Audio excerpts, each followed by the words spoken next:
So, Brian, would you like to tell the class what you'd like to be when you grow up? A scientist. Scientist? Smart choice. How about you, Lelania? A lawyer. A lawyer? You'll be a good lawyer. So, whatever you kids want to do in life, you can accomplish it if you stick to your goals. So, is there any more questions, class? Desi? Excuse me, Austin Dre. I want to be a rapper. What does rap really stand for? Rap stands for reprimanding all perpetrators. I'm Awesome Dre and I came to demonstrate a new style.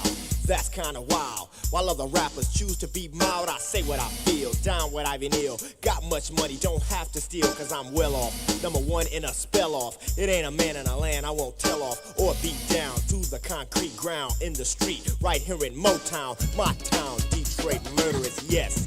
The city's quite scurrilous. I deal with it on a daily basis. Ain't got time to be fighting with the races. It really ain't about the color of skin. It's all about how you begin from within. Are you fake or are you authentic? Sleep on that thought for a minute. Now, back to reality. What's the problem? Lost your morality? You don't like to hear the words I'm saying. Tough, cause that's how it's laying. The real ones out there, they know the time. That's why they support my rhyme. My songs are strong and never will weaken. You wanna know why? Cause I'm frankly speaking.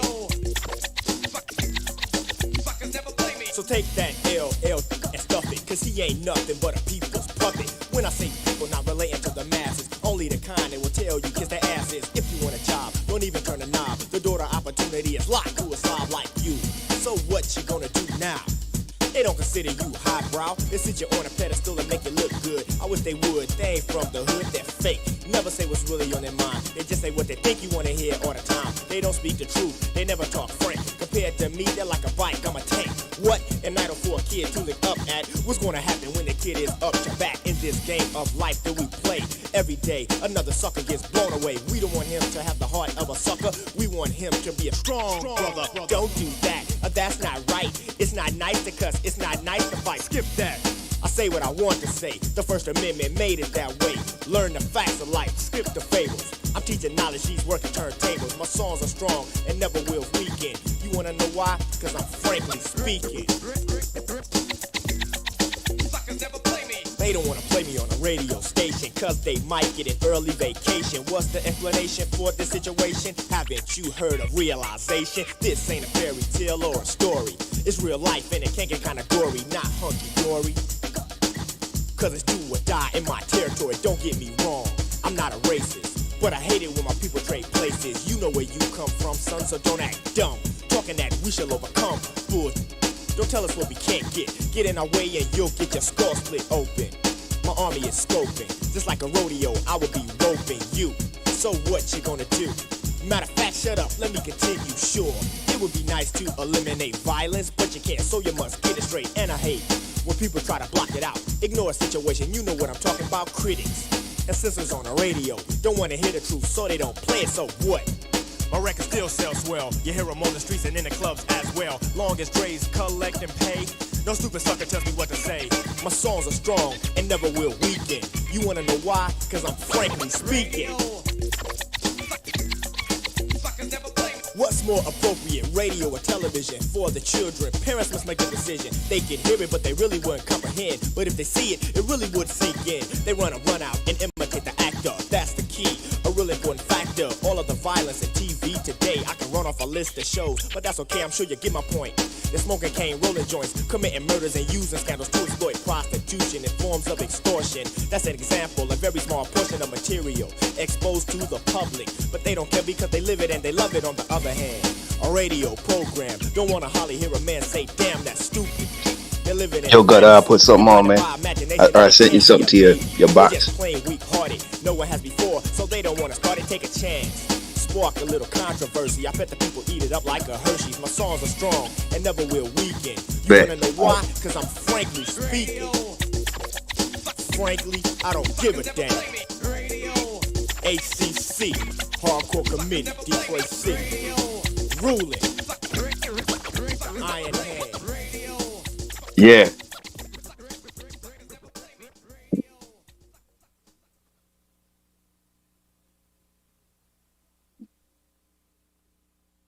Yeah.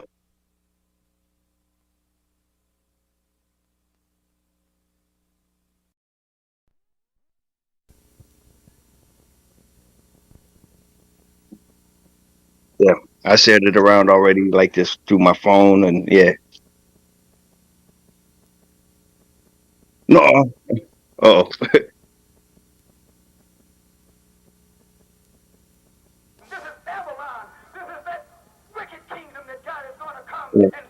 Because I can share a couple other videos if you want. Like that's why I was good. I'm back again, man. Just listen. Hardcore committee. I'm back again, man. Mm-hmm. Just listen. Hardcore Bet. committee. I'm back again, man. Just listen. Oh, bet. All right. Back again, man. The subject matter, the present fate of Babylon. Time for you to choose what. Oh, they can't hear you. Oh, okay. All right. Yeah. Don't get in the middle, sudden death to any What spectator. up, though? Blatonio, Todd, like Quit Smoker Podcast right here. We about to get it out. Let's get it cranky. We got very special guests tonight. Mr. Gonna do the intro? Yeah. Mr. Sadistic from Motown Rage. Mm-hmm. What up, though? Welcome to the Hood Smoker Podcast, the hottest #1 podcast based out of Detroit, Michigan. And now, with your hosts, Jay Gutta, Brother King X, Blatonio Todd, and the rest of the Hood Smoker Squad. We don't do no Vlad stuff. We don't do no Adam stuff. We keep packing in the legends, respect them, and keep adding up.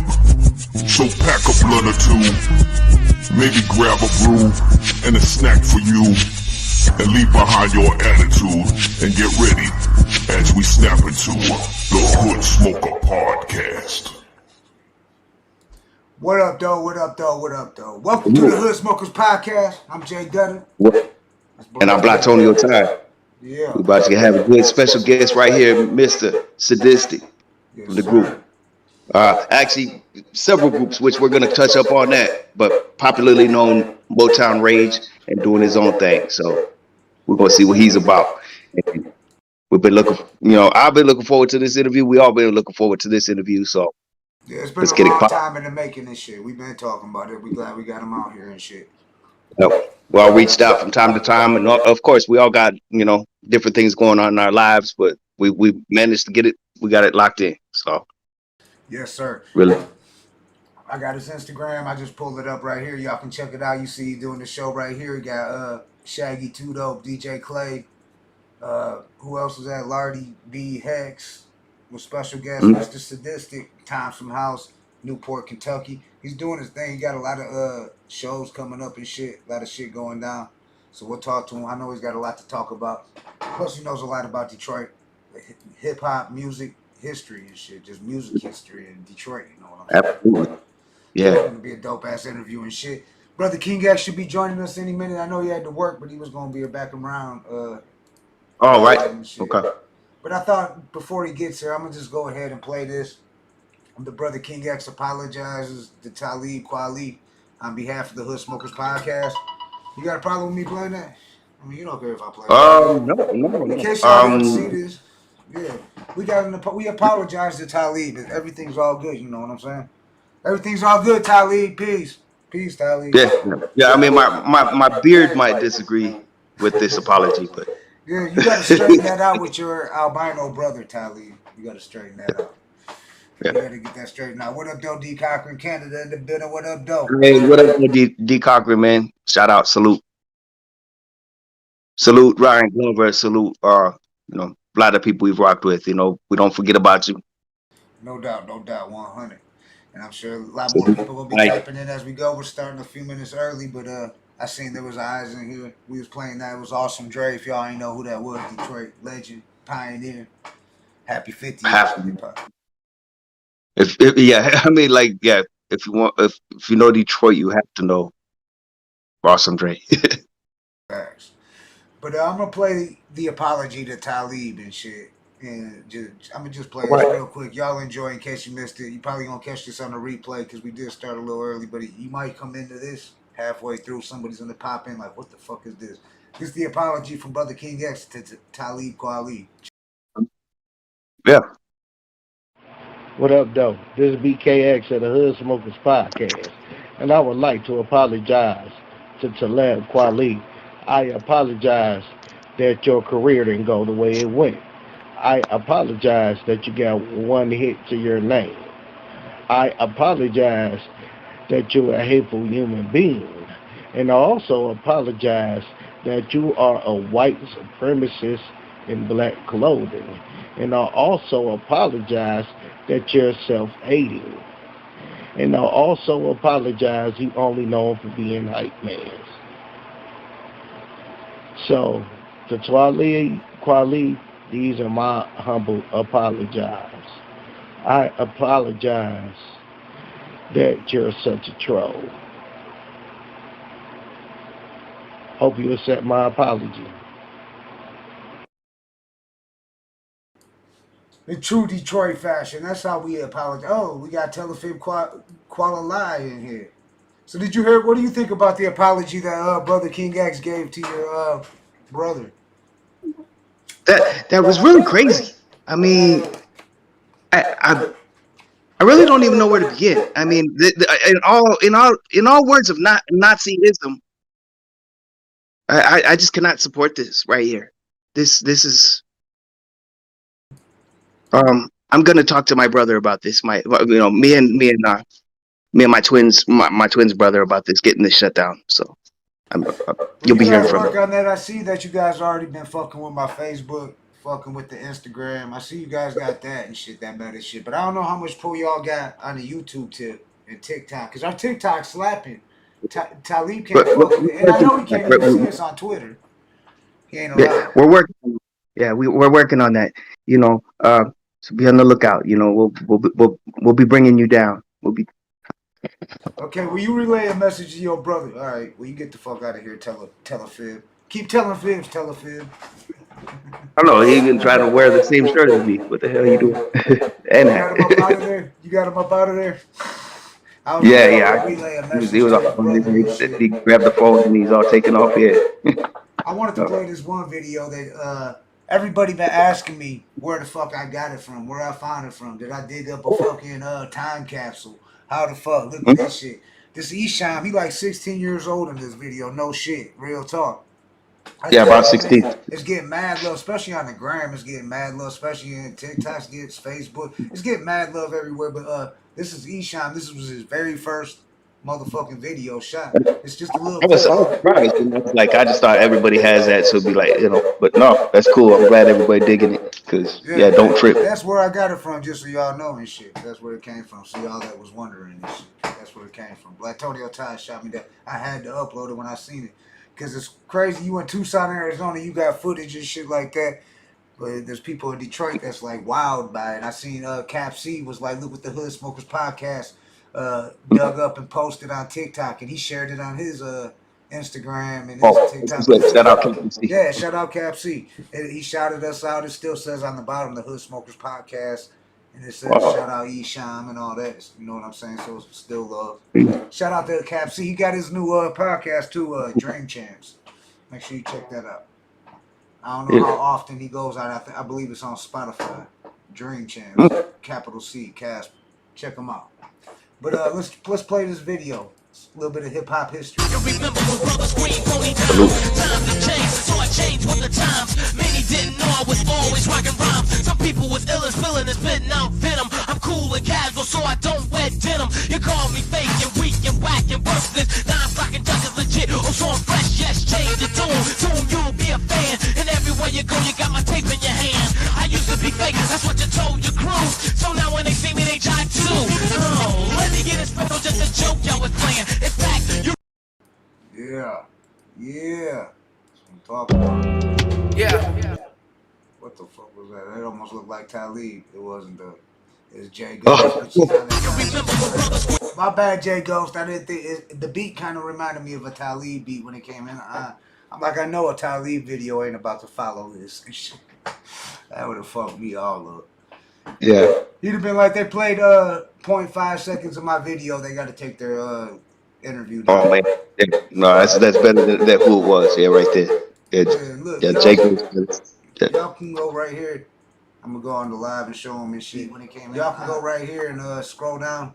Check out Mr. Sadistic's Instagram. It's all down here in the description. YouTube. You can find all of us in there.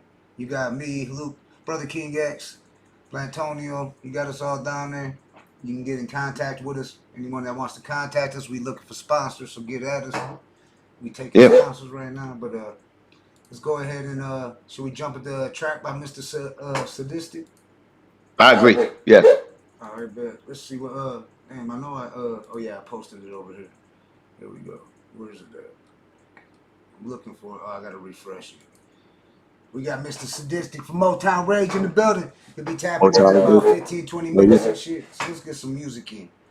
And here we go. Here it is. This is Mr. Sadistic, always talking. Let's get it on the Hood Smokers Podcast. Salute. Turn it up, y'all. Boom.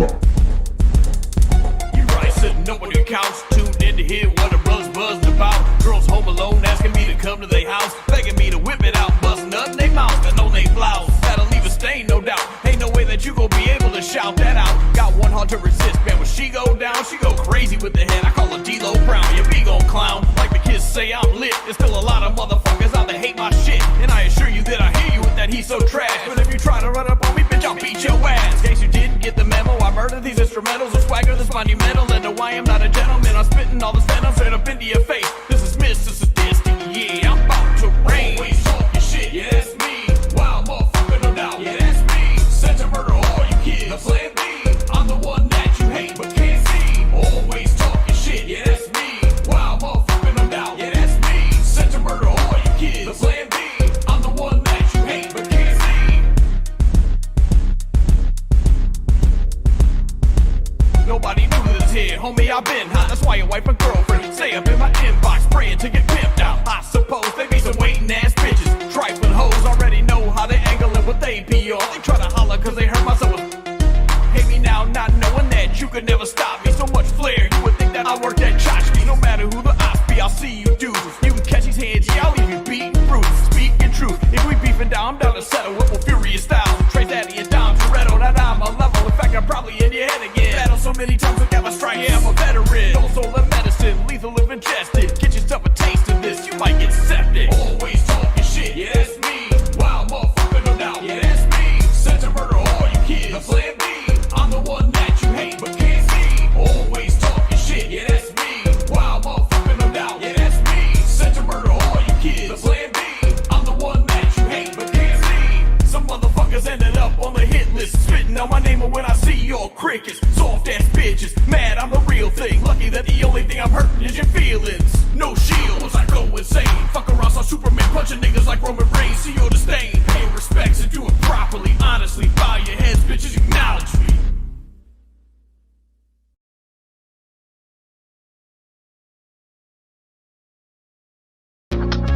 Dope. Oh yeah. Stop this. They keep going in the J Ghost tracks and shit. I don't know why it keeps rolling Oh, over what? to J Ghost. But shout out to J Ghost. Have you played one tonight? Because I was gonna say just go ahead, go and play into J Ghost. You know, like play a J Ghost track. Because that's meaning that's what I'm thinking. It's a sign that play them. Yeah, fuck it. Let me punch in J Ghost. Yeah, and before that, I just wanted to say also, I'm not getting paid to say this or anything like that, but also just want to recognize, if we hadn't mentioned it earlier, that anybody who rock with Professor Griff, you know, the Minister of Information from the legendary group Public Enemy, a legend himself, for all he does, like in more ways than just hip hop.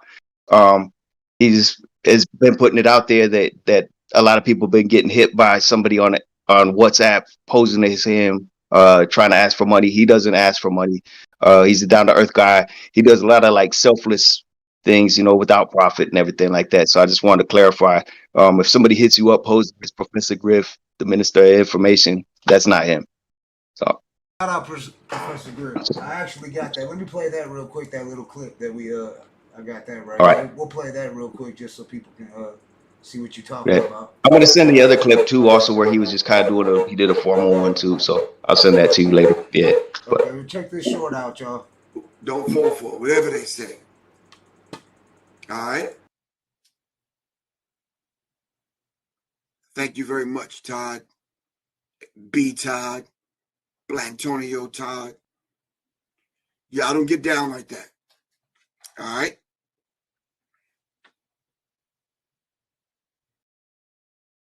And that's facts. Don't fall for it, whatever they say. All right? Don't fall for whatever they say. Thank you very Absolutely. much. Absolutely. Yeah, Griff doesn't get down like that. He does a lot of his things, like just for the kindness and like for respect for the culture, if anything, Yeah, shout out Professor Griff. Hopefully he'll be joining us soon on the Hood Smokers podcast. We working on that, y'all. Absolutely. And, this Saturday or Wednesday. It's Wednesday. We got Mr. Song, No Limit Soldiers. I thought I told you. We shooting to the NO, the Know Your Projects in New Orleans. Yep. It's going Yep, down. New Orleans. I'm excited about It'll be first from New Orleans that we've had on, I believe. Yeah, shout out to New Orleans. Shout out to all the No Limit Soldiers. I was watching the No Limit earlier today, the No Limit reunion live a year ago, right before Mr. got locked up again, because he was on it. It was him, Mr. Servine, Mia X, another one I've been talking to. So get ready, we gonna get Mia X on here for sure. But Silk the Shocker was there, Fiend. It was dope. It was a dope show and shit. And I thought they did a good ass job. But let's check out this Pharisees, produced by J Ghost the Conscious. This is J Ghost the Conscious, the video. Check it out. Check out the interview with J Ghost. He's a real motherfucker straight from Detroit.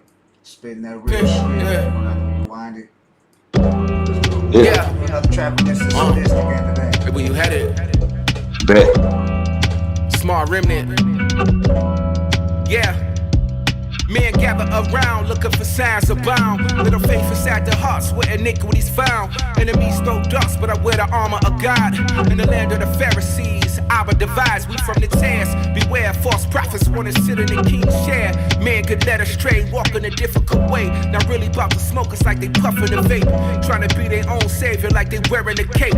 If we cross paths, you get stared in the face, scared of misplaced. If you feel a way to spare me the hate, the road less traveled. It's really the way men bow to their masters, disrespecting Elohim in every way. What more can I say? The worship of money get men killed every day. And if you take the mark of the beast, Father cast you away. Yeah. Everything I ever had was God's given. Yeah. If you walk the narrow path, then it's God's given. Yeah.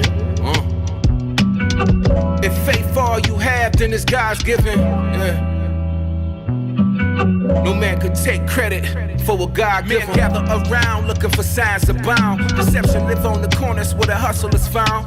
Boys without men with the face of the proud. Look, that's why the judges stole the book.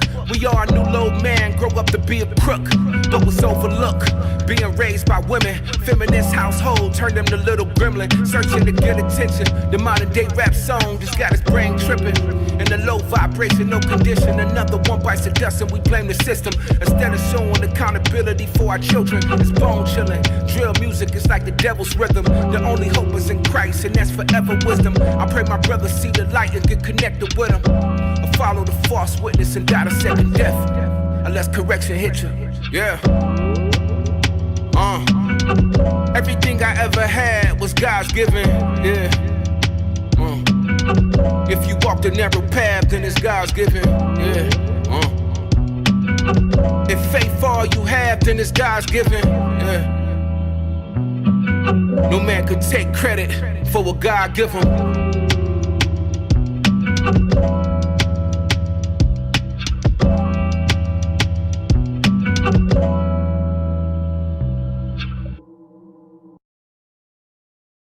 That was J Ghost the Conscious. Make sure you check out J Ghost the Conscious. He produced that. Yeah. Pharisees. I see you send me another track. Yeah, this is pretty much I think not under any major record label. It's a little bit throwback, but I just thought since we was bringing up Minister of Information Professor Griff, imagination, but imagination. It's more of a spoken word type vibe, which if anybody who's familiar with Professor Griff, I thought throw that in if you want to play it, because I think it's going to be one that we can play, get promotion, like you know how we rock with the Detroit artists, like that kind of stuff where it's independent.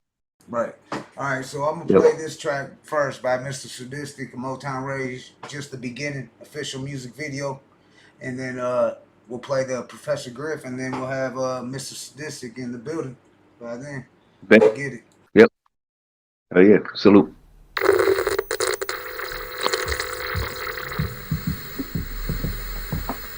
Rock the fuck out like Slash. My revolver's not velvet. I got the heavy metal that'll send you at the hell quick. Guns for my enemies, roses for their funeral. When I shed the blood of my opponents, yes, it's beautiful shit. My appetite for destruction, yes, it has to be fed. I am one of the sickest to do it, yeah, had to be said. Touch the head, no doubt, from what this life to wet and cheated me. So now I spend my time just spitting pornographic imagery. Focus my blackened energy. Some say the devil's kissing me, but I ain't never been remotely friendly. Don't pretend to be savage in many aspects. Don't wanna get your ass checked, cause I'm the type of user, but a knife to slit your damn. But yes, I'm always down for a brawl, breaking jaw, and I keep it fucking hot. I like Diamond Vinny Paul, yo. I'm sure you heard these motherfuckers with their claims, talking about they from the street and that they thugs and sell cocaine. That's lame. I will exterminate, eradicate the fakers. Mr. Disrespectful coming like the Undertaker. The lights go out, my music hits the crowd, is popping. Won't ever be so poor, man, that is not an option. Some say that I'm obnoxious, go tell it it's the truth. Maybe they heard I fucked a nut in the confessional booth. Rosary beads around the neck, face down in the Bible.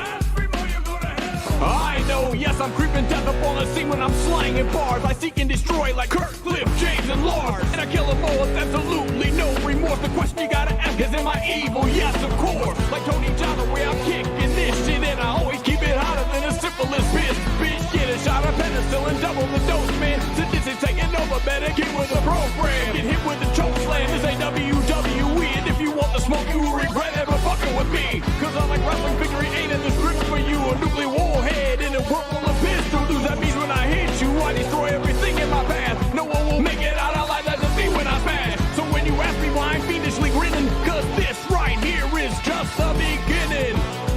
That's right, bitch. Mr. Sadistic on the track. You better step the fuck back, or you might get that ass slapped. Horns up, motherfucker. Horns up, motherfucker. Horns up, motherfucker. Horns up, motherfucker. Yeah, Mr. Sadistic, Motown Rage, baby. Straight fire.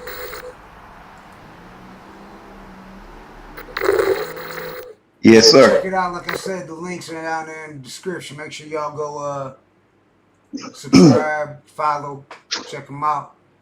And we gonna play this Professor Griff, and then by then we'll have Mr. Sadistic on the show. He just messaged me. He's gonna tap in here in a couple minutes. He should be tapping in. Yeah, I'm pretty sure that this one's safe to play. If not, at least I know that, you know, all we gotta do is remove that little section if anything like that. But it should be all good to go because he's been doing a lot more independent stuff. So, yeah. Right. All right, shout out Professor Griff. Let's salute. check it out. Minister information right there. Yeah.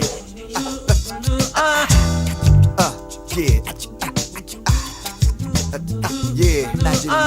Imagine a nation.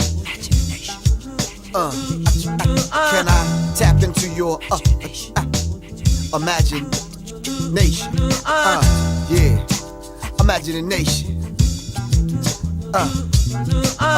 Imagine a nation where John the Pope sold religious dope in the land where my ancestors dwell, turning heaven into hell. As you could tell, that Matthew, Mark, Luke, and John were dropping bombs on Uncle Tom Bradley, but he meant no harm, causing me to sound the anti-Darryl Gates alarm. Imagine a nation. Imagine a nation. Imagine a nation where Prince is the reincarnation of Elvis, and he was seen hanging out in the hood, down at the Planned Parenthood, hanging out, handing out condoms to pro-lifers in a dark alleyway behind the abortion clinic. Imagine a nation. Imagine a nation.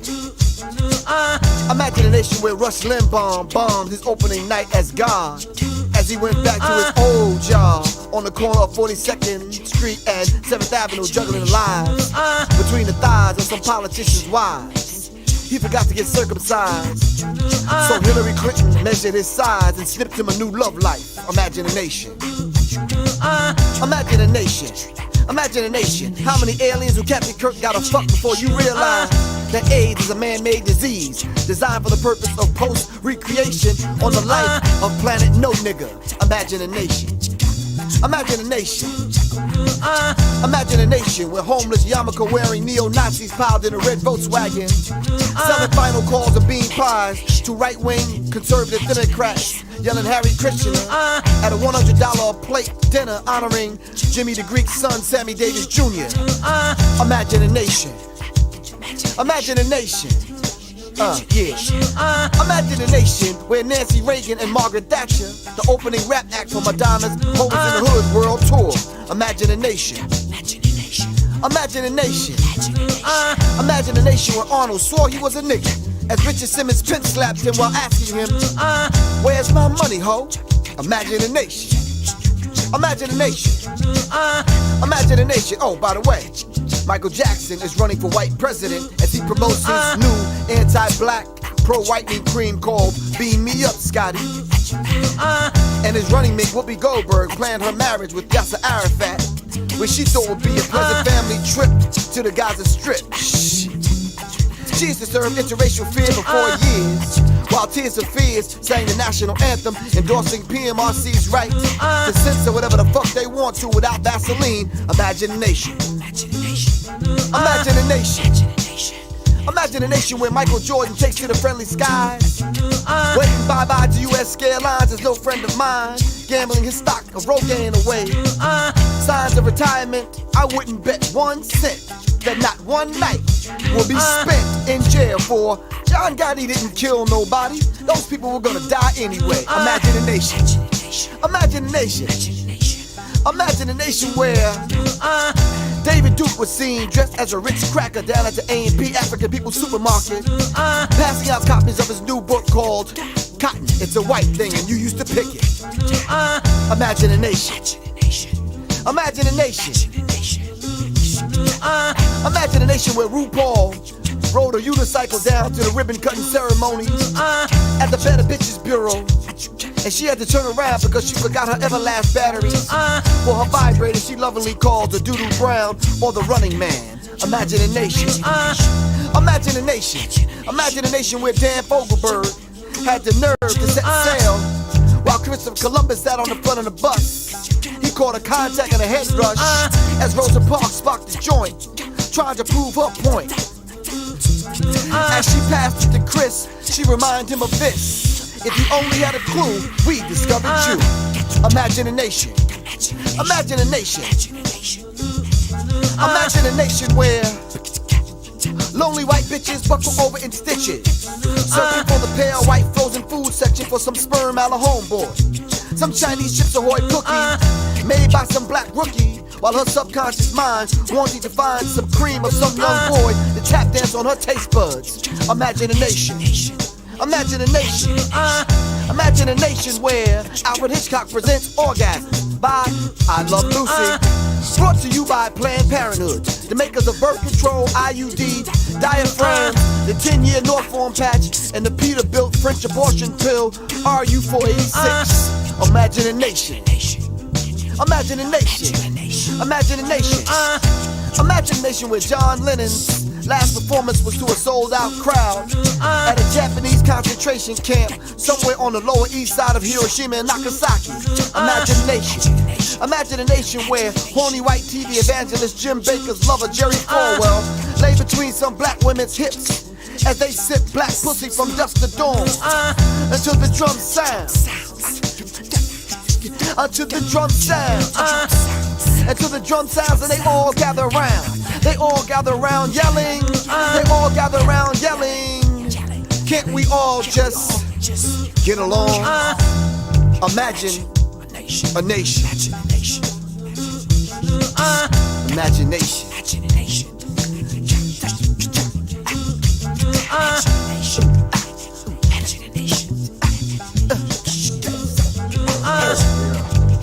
Shout out Professor Griff. It was imagination. Imagine a nation. Imagine a nation. Yep. We got Mr. Sadistic about to tap in. Let's see if we got time to jump over to one more track by Mr. Sadistic before He constantly pops up and absolutely. shit. Where is this? Here we go. I got the YouTube pulled up right here. Let's see what. How about this? Reign of Terror, Mr. Sadistic. Yeah, yeah. Let's get that out there. Hell yeah, salute.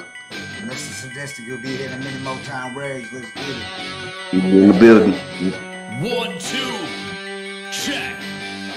Attack with a vengeance, so insane. With a blank expression on my face. Total carnage, all get laid away. Think that it's your version, but it ain't the case. Yeah, I'm a nightmare that's come to life. When you see me come, better run the price. Heartless when I tell you they're not nice. I go Dexter Morgan when I punch a knife. I come to fight, face full of ice. And it ain't no fear, better get it straight. With shots that back it up, popping, thinking, dropping, stopping the heavyweight. I give fuck less about your rep. You got street cred or what you bet. Run up on me, bitch, I guarantee. I'll separate your ass from consciousness. That's a consequence. Cause once we go to war, there'll be no peace. And I won't stop till my enemies defeated. I'll bring you to your fucking knees. My ears are deaf from all your screams. Survival rate is 0, no vaccine for this disease. Indeed, and if it's beef that you ask for, just say the word and I imagine door. Open up and get back to the floor like a bull getting hold of the matador. So when I see red, you'll end up with my foot upon your throat, hoping that you'll be spared, but I assure you that you won't. Moment of silence, rest in peace in advance. To all the motherfuckers that just never stood a chance. This is my time, and yes, the pendulum has swung. My reign of terror has begun. Moment of silence, rest in peace in advance. To all the motherfuckers that just never stood a chance. This is my time, and yes, the pendulum has swung. My reign of terror has begun. My intent always malicious. Born this way, call it a sickness. Amazed at the fact, yeah, I'm just so vicious. I'm always gonna get my payback with interest. You cannot imagine that one man could be so savage. How the fuck can I manage to wreak so much havoc, chaos, and damage? Ravage, panic when I cross when I lash out. Giving all y'all something to be mad about. Think that you wanna come chase that clout. Find out my game is smash mouth. Better back down, don't speak ill of me, bitch. Better know that I'm not the one. Don't need no gun. I use my bare hands, snatch out your fucking tongue. Do it for fun. Whoa. Need to let you know in case you missed it. What's my motherfucking name, Mr. Sadistic? You need to listen, don't ever twist it. I'll leave you getting stitches or face down flatline dismembered in a ditch. This is devastation personified. With the drama, you ain't my water high. Terrorizing all night on my side. Clown more motherfuckers than Pennywise. I'm everything you motherfucking fools out here pretend to be. So I'll take my throat, sending out the rotting corpses of my enemies. Moment of silence, rest in peace in advance. To all the motherfuckers that just never stood a chance. This is my time, and yes, the pendulum has swung. My reign of terror has begun.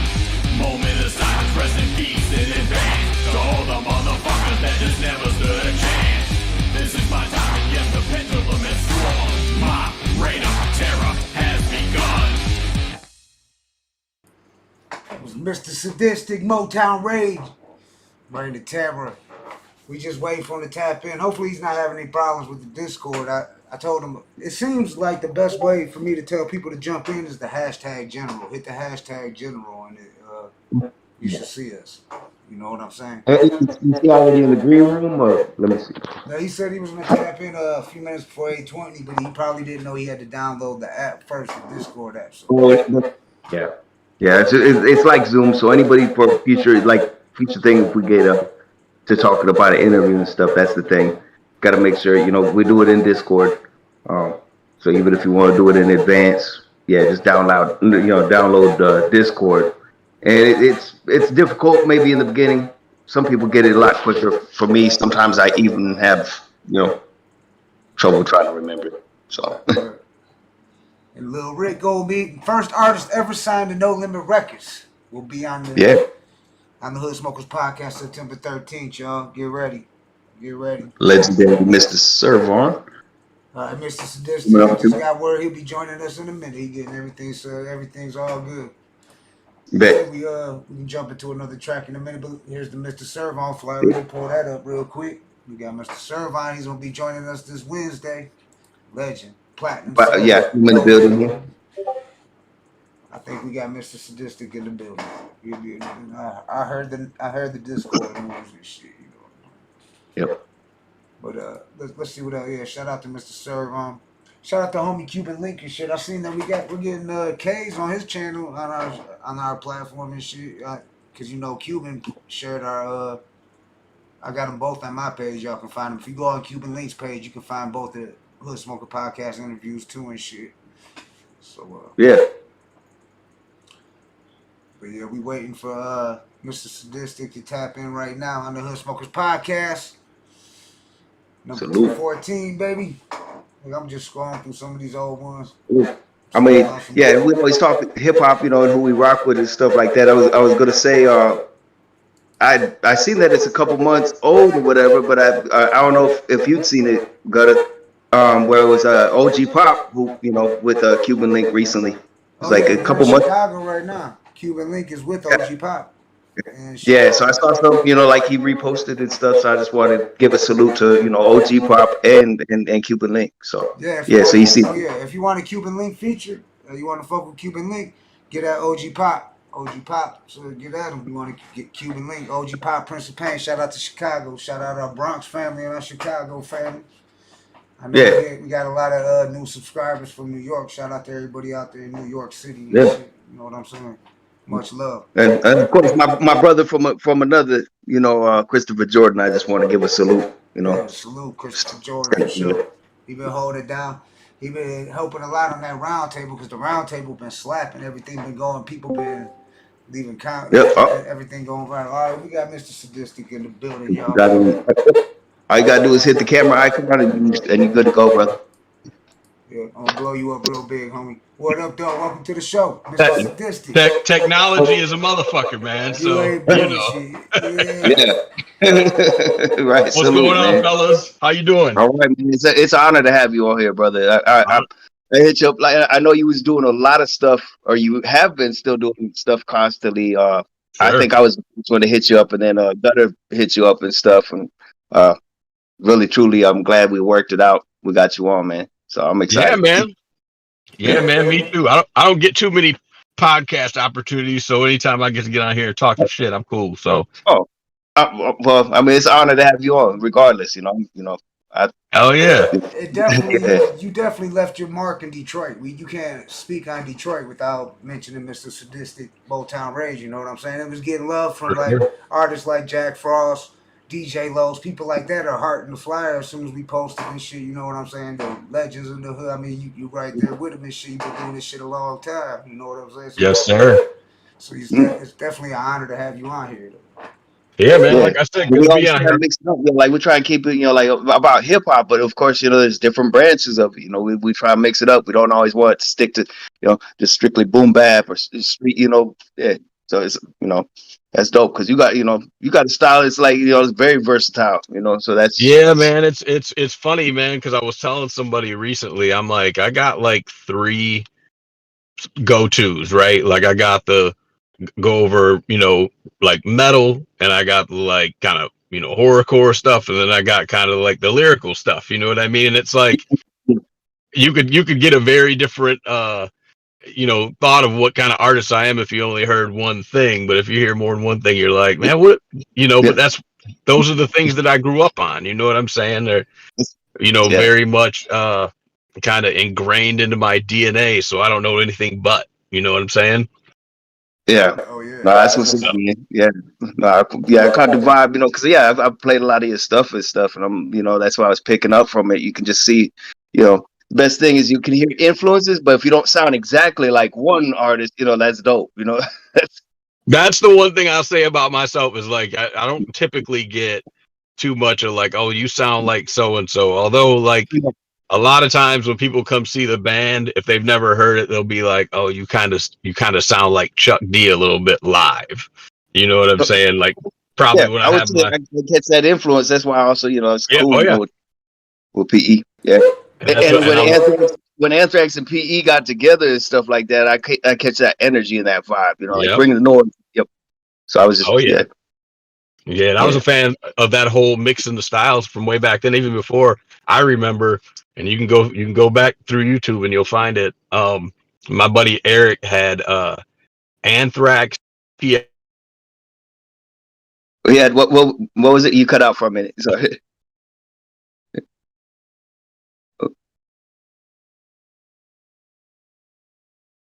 Yeah. The sound cut out.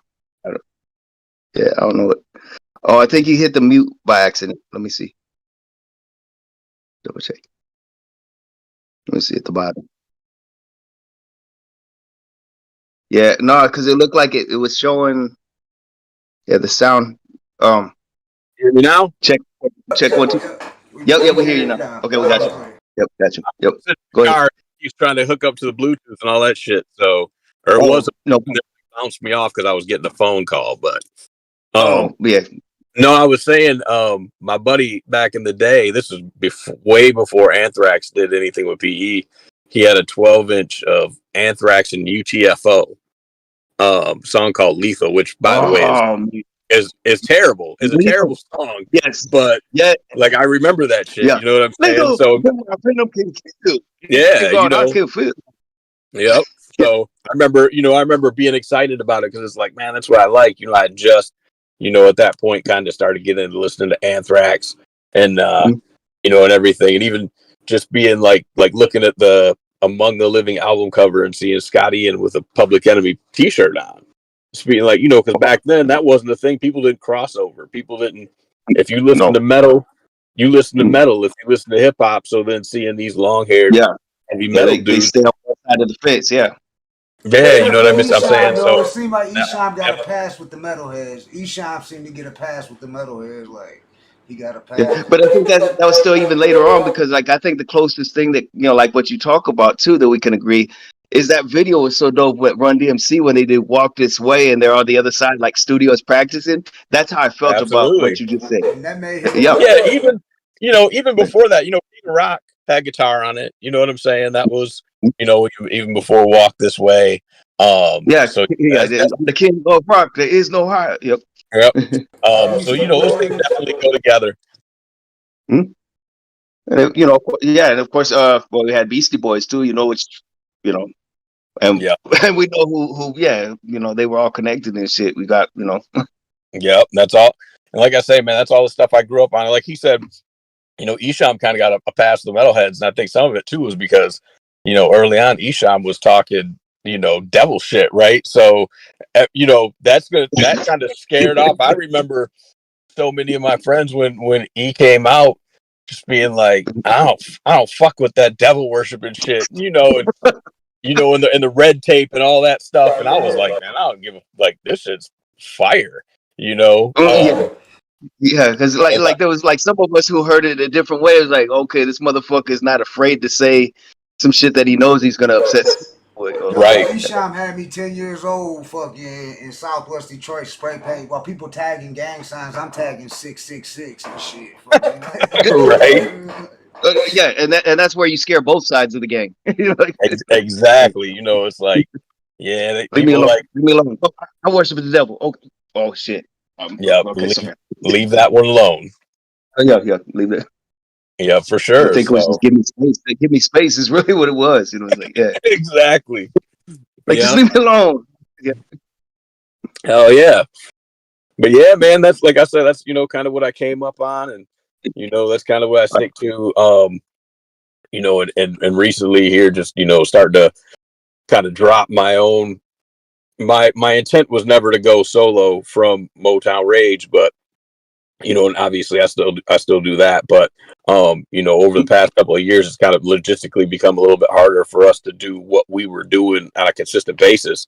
So that's what kind of led me to like, you know what, man, I'm gonna drop a single here, I'm gonna drop a single there, just see what happens. I got no real expectations other than I just want to put out music, do shows. And like that. That's what's up. I like what you're doing, though. Yeah, because I've heard both things. Like both projects, and it. That's the vibe I caught. Also, is that you're still doing it. Like you guys get together when you can, right? If I'm not mistaken, so that's cool. Yep. If you don't mind me asking, are you guys like? And it's probably been asked, but I don't know. Is like, do you guys go back since like high school and stuff, like high school homies and shit, or so? Like we have a very interesting kind of background. So Ray and Steve, who are the guitar player, bass player of Motown Rage, used to be in a band called Harm's Way. And Harm's Way did lots of stuff. They opened up, like they did some touring with Pantera. They did a record that was produced by Kid Rock. You know what I'm saying? All this stuff. And, kind of same thing where, mixing the metal and mixing the rock with the rap and the hip hop stuff. And I've literally known those guys like since I was 15 years old, would see him all the time in different places. And in 2000 and early 2000s, Ray and myself lived in the same apartments. And so I'd see him all the time, and he'd be like, "Yeah, man, you need to jump on a track with us." And so he had given me like a couple instrumentals, and I wrote to him. And then they had a show, and he's like, "Hey, you did these songs, like come perform with us on stage." And so I went and did those couple songs. Next thing you know, every show they were doing, they were asking me to come do those songs with them.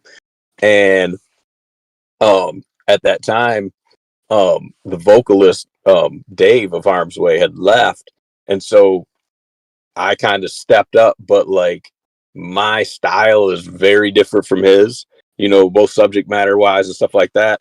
And at the same time, we got a new drummer, and our drummer was like, "Hey, this isn't really Harm's Way anymore. Harm's Way was a lot, they did a lot of the, rapped about weed and stuff like that, which just isn't what I do necessarily." And so, the name change happened because I was still, like I said, I was still kind of an unofficial member of the last version of Harm's Way. And at that point, it was like, well, let's change the name and see where it goes. Now, I was the one, I didn't like the name Motown Rage. So everybody else liked it. I got voted 3-1. And then what's funny about that is all those years when we were ready to sign with Hatchet House under Psychopathic, they wanted us to change our name. And rightfully so. What they said, what I kind of agreed with, was they were like, "That's cool being from here, but like you want to kind of have a universal appeal. So why don't you guys think about changing your name?" But then what happened is they simultaneously put us on a tour and released a compilation with one of our songs on it. So once you've put us in front of all these people under that moniker, it's like we can't change the name. So yeah, because you're known for that. Otherwise, it's going to be too much confusion. Yeah, they can be like, "Oh, no, that's that same group that." Yeah. Yep. So that's how that's kind of how it came to be and everything. And I've kind of I've learned to live with it. But if I had a like a love-hate relationship with the name, love-hate relationship. I mean, we've spent so much time building the name at this point. You know what I mean? It's God going on. I always say, like, my son, when I first got with Ray and Steve, my son was literally 3 months old, and he's 23 now. So that's I kind of look at how long I've been with these guys and how birthing a child and having an adult now, basically. So yeah.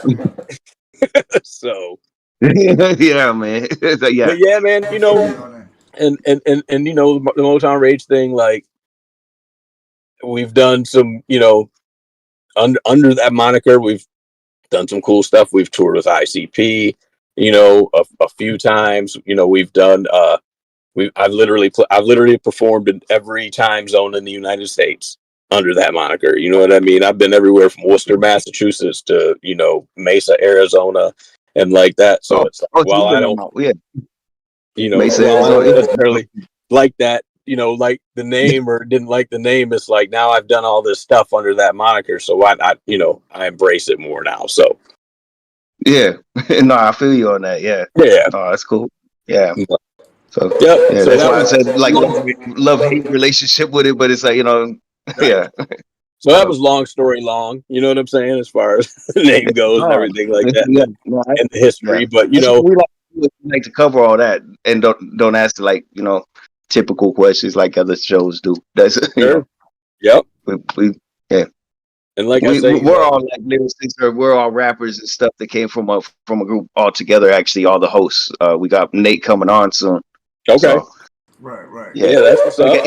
Not being interviewed by journalists, really. It's just like an interview by other rappers and stuff that just decide to make a podcast. That's what's up. Sloan Bone said it's like chopping it up in the studio. He's like, you got to keep it like this, though. It's like chopping it up in the studio. That's it. So, but so it's almost like making a track.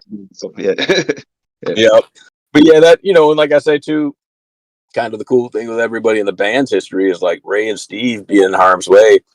They like those dudes have their own story too. You know what I'm saying? Even before I was in, like I said, doing doing tour dates with Pantera, and working with Kid Rock, and Harms. But Ray and Steve actually played guitar and bass for ICP on the Bizarre Bazaar tour for like just a short amount of time. So they were putting them in clown paint and on stage with a guitar. Actually, Steve and Ray played guitar, and Vampiro, the wrestler, played bass. And so I remember, yes, I was going to say, I remember when Vampiro was like working heavy with, yeah, I think his bass playing ability is about like my ability to play the saxophone, which is none. But yeah, no, that's good. But and that's not this. I think that just like that was the easiest. They wanted to put an instrument on him, and I know he does have a musical background, so I think that was the easiest thing at that time for them to kind of loop him in or whatever. But I don't think he's Flea on the bass. I get you. Yeah. So, Brother King X, yeah. No, I get you on that. Yeah, it's like and it's I think all of us could pretty much like we all know how to play drums, but not all of us are gonna be like right, exactly. Yeah. That's what I'm saying. We know how to stay on beat and everything like that, but I can't say that I'm gonna be incredible on You're not gonna be Neil Peart from Rush or whatever. Yeah, I was trying to think. Right. Like a great. Yeah, to compare. What up, though? Man, y'all just don't know. I knew Sadistic when it was Harm's Way in the Let's Get High clan doing shows at the Token Lounge. That's right. We was just speaking on Harm's Way. Running into each other at shows at the State Theater. Oh yeah. Yeah. Everywhere. This like early 2000s, bro. Early 2000s. I remember when you had In the House Productions, Y2G. You know what I'm saying? YTG and Mob Mentality. That was the whole Mob Mentality. Yep. Absolutely. Underground Sounds. Yep. Magazine. I was literally just with Mark Kemp from Underground Sounds 3 hours ago. Shout out Mark Kemp. That's still my homie to this day. So we went to down to the Royal Oak Arts Beats and Eats and just walked around for a few hours. That's what's up. And everybody knows Mark's history. Mark was Mark managed Eminem. Yeah, I know. That's who when I was hardcore doing the Hallucinate, that's who was doing my shit. Oh, see, there you go. Yeah. Yep. Small world right there. Yeah. And like I'm saying, it's like all three of us we're all in the same group. I knew Mark Kemp since I was 15. There you go. Yeah. Yep. Yeah. He's still around, still doing this thing. He still hooks me up every once in a while. Yeah. He just did our flyer. I'll throw the Motown Rage plug out there now for anybody. Yeah, actually, we encourage that too. By the way, go ahead. Motown Rage has a show Friday the 13th of October in Ann Arbor, Michigan, at the Blind Pig. It's not our first show in a long time. We've done a few shows recently, but it's our first headlining show in like 5 years. I got the flyer pulled up right now. I tell everybody come, because like we don't, a lot of times we're opening for people, or we're co-headline or whatever. This is our first headlining show in like 5 years. So. And Blind Pig's a dope venue too. Yeah. Congrats on that too. If the Hood Smokers podcast wants to come, I got you all down. So okay, I opened up in St. Francis there a while back. Okay, that's what's up. Yeah, I love it. I've seen some wild shows there. I performed some wild shows there. It's just one of them. It's one of those spots that's just, it's got the legend, because Nirvana played there once upon a time. I saw Kid Rock there. Show with Miss Corona in 2003. Was there. I was there at that show. Yeah. Hell yeah! I saw KRS-One there. And that was just recently. That was probably in 2018, 2019. KRS-One was there. You know, so I would say about that venue though, intimate, small, you know, good sound. Ann Arbor's always a good time. So, you know, anybody who wants to pull up, please do so. Because, you know, like I said, Motown Rage, you know, doing very select stuff right now. Go ahead and shout that date again. You know, so everybody could hear. Yeah, the date. Friday the date. Friday the 13th. Friday the 13th.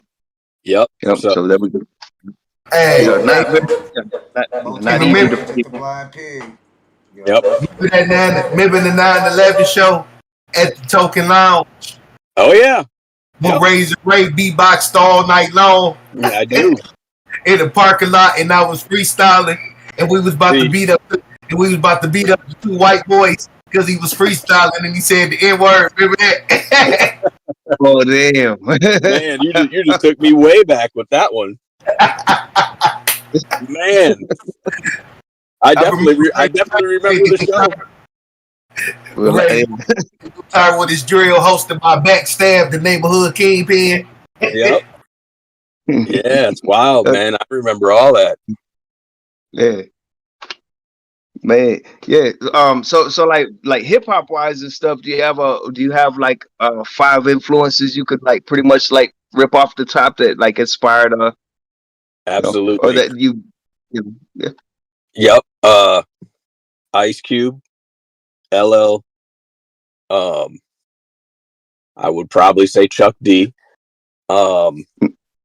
Who were the other two?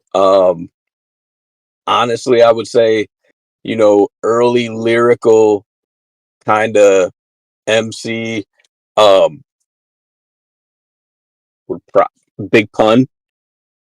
Love Big Pun. Yeah. You know, and funny enough, not so much it influences like his whole body of work, but Special Ed was like, oh yeah, I got it made.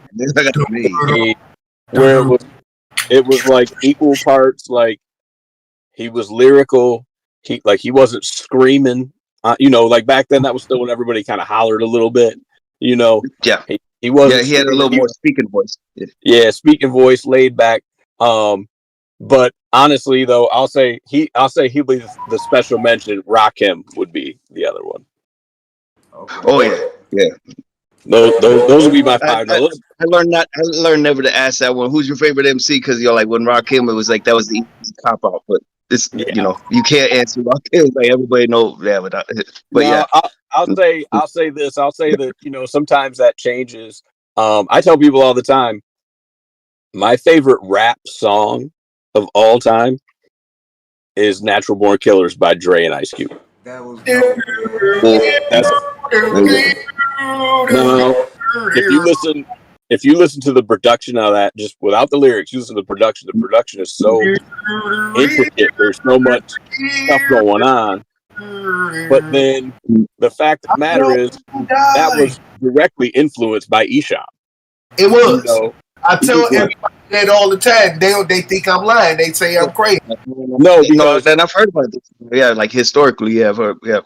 Well, because if you think about it, Esham already had a project called Helter Skelter, and he did. And when Dre and Cube put that song out, they were saying they were going to put out a project. And it was going to be called Helter Skelter.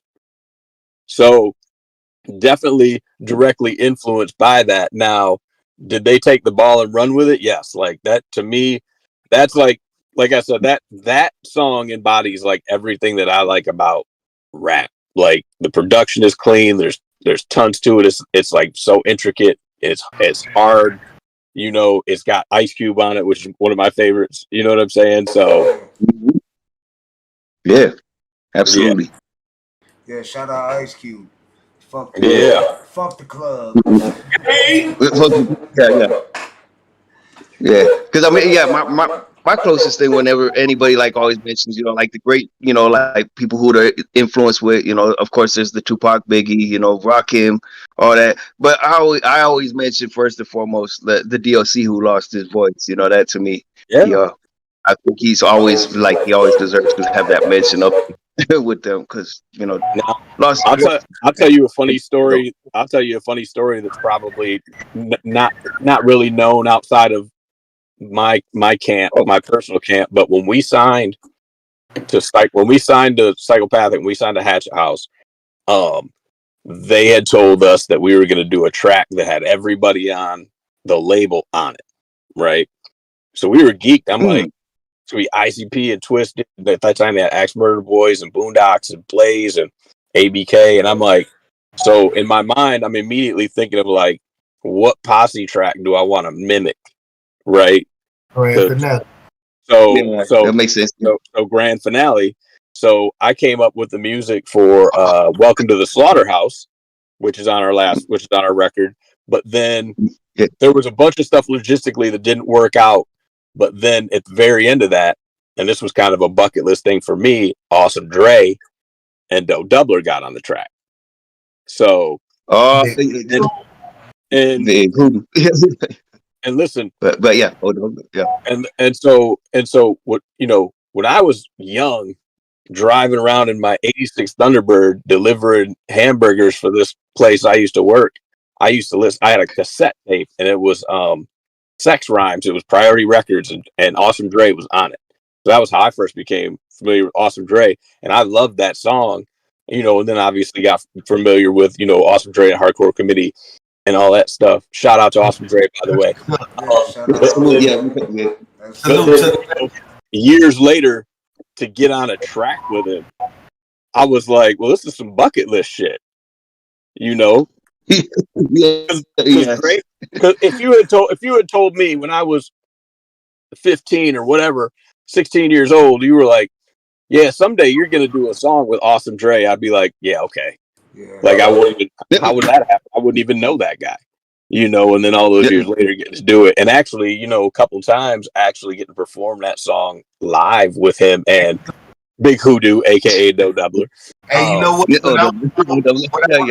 When I was about 12, 13, I told everybody I'm gonna do a track with Gangsta Nip. They're like, yeah, right. Okay. And what I do years later. See? Talked it into existence. Did a track with him and brought him to Detroit. Yeah, no, that's real talk. Yeah, don't you think? Yeah, sometimes talking into existence like that. Yeah. Yep. So that's it. I would always joke about that. Oh yeah, I'm gonna be homies with Gangsta Nip and stuff, and you know, like me and Nate have that similar thing. We both friends with Nip and stuff, and I always used to say that, and it's like, bam, then it really happened. That's awesome. Yeah, you know, that's and that kind of reminds me. It's talking about that, not the exact same thing, but you know, we've done the Gathering of the Juggalos a bunch of years, and when we did it in 2014, we performed on the same stage the same night as Shock G from Digital Underground. So R.I.P. home. Yeah, so Rest in paradise. So we were in our dressing room, and somebody, or, you know, we had like they have like air conditioned trailers. They're not dressing rooms, and somebody was like, "Oh, come over here," and so we ended up hanging out with Shock G for like an hour. And actually, funny enough, it was me, Ray, and Steve from my band, and Big Hoodoo, right? And so he was just telling us all these crazy Tupac stories about how dirty Tupac's apartment was when, you know, he was coming up, and, you know, like when he was saying that, like, when Tupac would rap in when he would write raps, he would pace in his apartment. And he said, like, he would pace so much that he had worn a hole in the carpet, you know, just like a patch in the carpet, you know. And he said the dude would smoke cigarettes and drink Hennessy, you know, and eat pizza, you know what I mean? So, but it was wild to, you know, kind of get that first person knowledge of somebody who knew this legend. Right. Yeah. But I mean, like when you say that, what's funny is like I always like known, you know, like Tupac as a fellow Gemini. So that just like when you tell me that, like damn, that pacing thing, I'm like I'm guilty of that. Like damn, so you know, as a Gemini, it's funny. My son is a Gemini, and I never, you know, I like the I like the imagery of astrology, but I'm not really into it. You know, when people start telling me, "Oh, your moon is this," I'm like, "Shut the fuck up!" Like, I don't, you know, I don't believe that. You know, everybody who's born between this and this is this kind of person. Now, that doesn't mean it's not true. I'm just saying I don't believe it. But when he was young, you know, his teachers would talk about him at like parent teacher conferences, and I would always be like, "Who the fuck are you talking about?" You know, and they, "Oh yeah, he does this and he does that," and I go, you know, well, clearly he fits under the stereotypical Gemini of like having split personalities, because the person you're telling me about, I don't know. You don't know that. I've never met. That's what. Yeah. Like, see, that's real. Like, that's definitely. Yeah. Wow. So, like I say, I've never met that guy. I've met the one that comes home and don't clean his room. You know, like that. But yeah, man, that's real talk, man. Yeah. Oh yeah. So yeah. So musically, like, do you have a couple, like, because I'm pretty sure like we're all pretty much like in the same like age group a little bit, you know, like knowing real hip hop and stuff. So I mean, don't even need to go there if you want to say that. That's cool. That's up to you. You know, like, you know. I'm 48. Sadistic go back to Underground Sounds magazine. That's right. I wrote on the very first issue, which was a 2-page. It was 2 pages. We had an Esham interview and we had a review of Dog Beats by ICP in there. So shit. And I can't remember because we had met ICP at Esham did a show at the Ritz, and I remember we had went and met him at some at a record store in Inkster, and we were like, "Yeah, we're starting this magazine, you know." And yep, and so we went, and I asked him, I just out of like curiosity, I was like, "Yeah, you should sign a rock group," and he was like, "Oh, I got a group called Nodus, Satan spelled backwards." That's what he said. So when I go to the show, I'm thinking I'm about to see a rock group. So then, with guitars. Yeah. So then when Mastermind TNT came out, I was like, that's not what I thought it was. But obviously, I liked it was still dope. But we had seen, ICP perform there, and it was their second show ever. And then to see, it's funny because I just did a couple shows with Esham, Violet J, and Ouija Mac, and I was backstage at one of them, and I was like, man, who'd have thought like all those years ago we'd still be all doing the same stuff, 30 years later.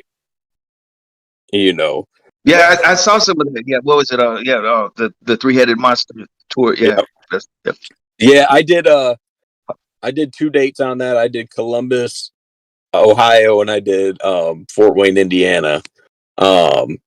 So, and that was a dope show. The way they, because initially when I had seen the show, like the tour, I thought it was going to be Esham doing a set, Joe doing a set, and Ouija Mac doing a set. I didn't realize they performed the whole thing together, but then they're performing each other's songs too. So I kind of like the way they did that. It was a little bit different, but yeah, it was definitely dope. And I know they're getting ready to go on the second leg of that tour. So fingers crossed I can jump on some dates there, but I don't know for sure.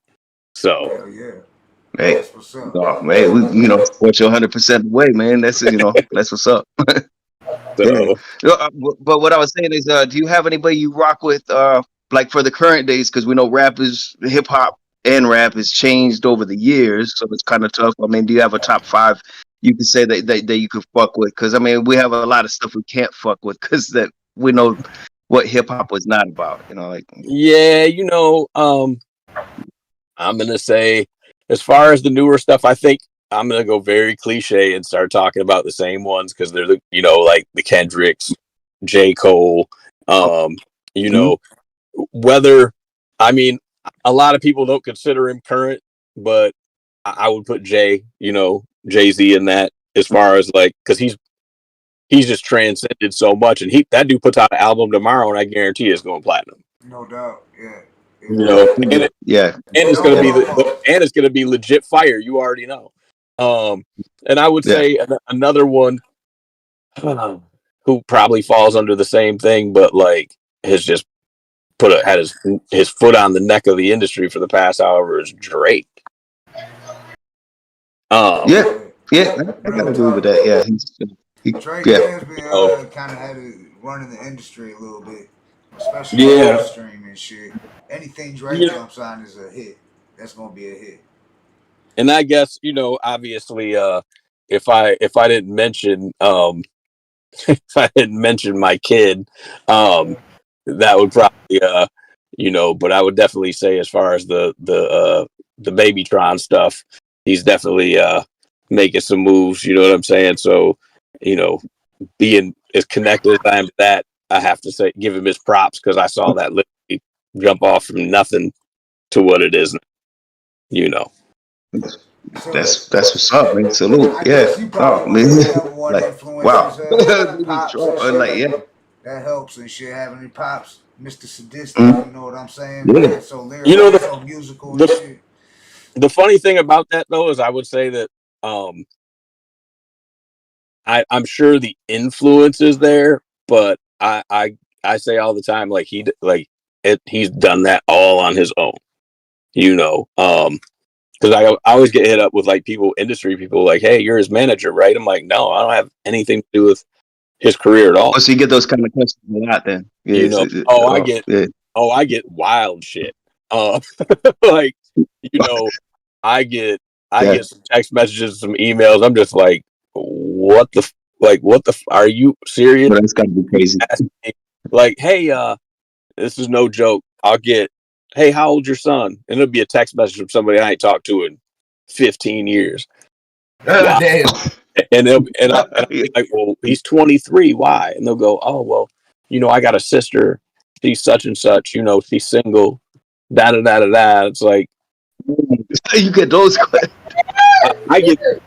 I get that shit so much. It's just it's just weird. You know what I'm saying? That's gotta be weird. It's like do you come to a point where like you just block them all the same, or do you just like let them be on there and it's just like, okay, that's another. I mute. So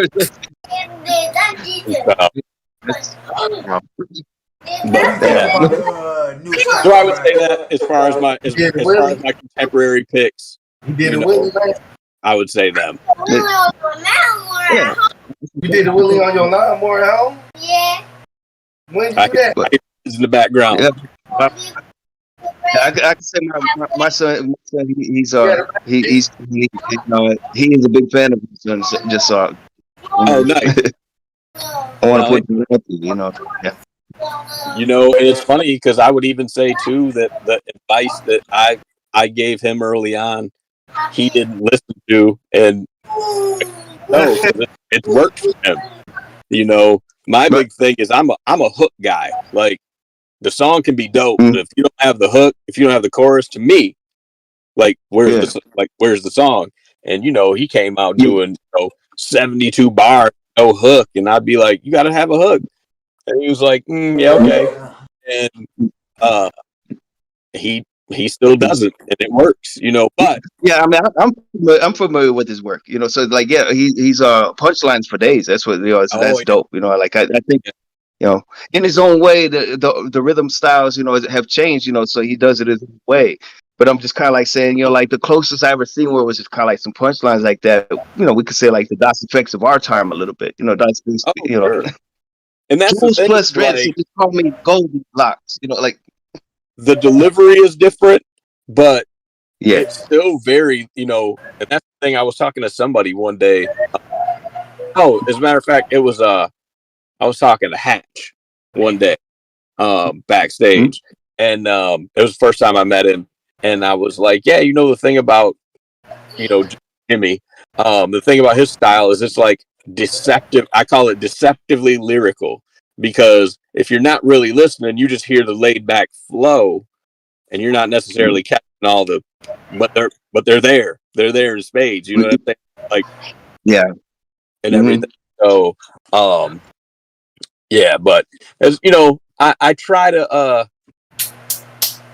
keep up with a lot of the newer stuff as much as I can. Yeah. But I think too, when we get older, you get to a point where you're like, you know what? I like what I like, and I don't fuck with anything else. Yeah. But But I also boy. think it's a mistake. You know, What even was if it? it's, I said, I also think that's a mistake, though, and I do it. Oh, But I think that if you are, you know, if you want to know what's going on, because I think a lot of times, a lot of people get stuck in their bubble, and then it's like, oh yeah, you know, they kind of do the same thing where it's like, all you got to do is grab a little bit of the what's going on. You don't have to sound like what's new, but if you know what's going on, it might steer you a little bit in a direction to stay contemporary without, and sometimes it happens where like you get like if you remember when MC Hammer went gangster, as they call it, when he was like affiliated with Death Row, when he did. Man, that did not fit him at all. I had more respect. What's funny is he was a gangster before that, but he went gangster in music, though. That was like the way I look at it. He was gangster. He was gangster behind the scenes, but when he did it for the mic, it was like that didn't cross over as well. Right, and then but it was like he was kind of loosely affiliated with Death Row and all that stuff, and it was like that's work. Bumps in a bump, bumps in a bump. Want the girls on the bumps in a bump. It is all good. And that video would have been 20 times better without him in it. When nobody tried. Nobody was trying to see him in a thong dancing. So, yeah. So what do you like better, performing or creating in the studio? Like, what do you prefer? Hands down. Hang on, my car is doing something for some reason. Might have to take this inside. Hang on. Never mind. Can you still hear me? Okay. I like both. Studio for me is like a grind, and I don't mean that in a bad way, but like the creating and putting all the puzzle pieces together is work, but at the same time it's like by the time I get on stage, that work has curated itself into what it is. It's not going to change from that point. And I love performing. I tell people all the time, I'm not the greatest rapper in the world or the greatest MC in the world at all. But I got a bunch of performers. I'll tell you what, I can rock a stage. That's no question. And I'm I did. I see you rocking the mic and like doing a lot of your solo stuff, and definitely props. I tell people, like, I don't brag on much, but I've put in too much work as a live performer to not be like, hey, I'm pretty good at it. So, and I love it. That's why.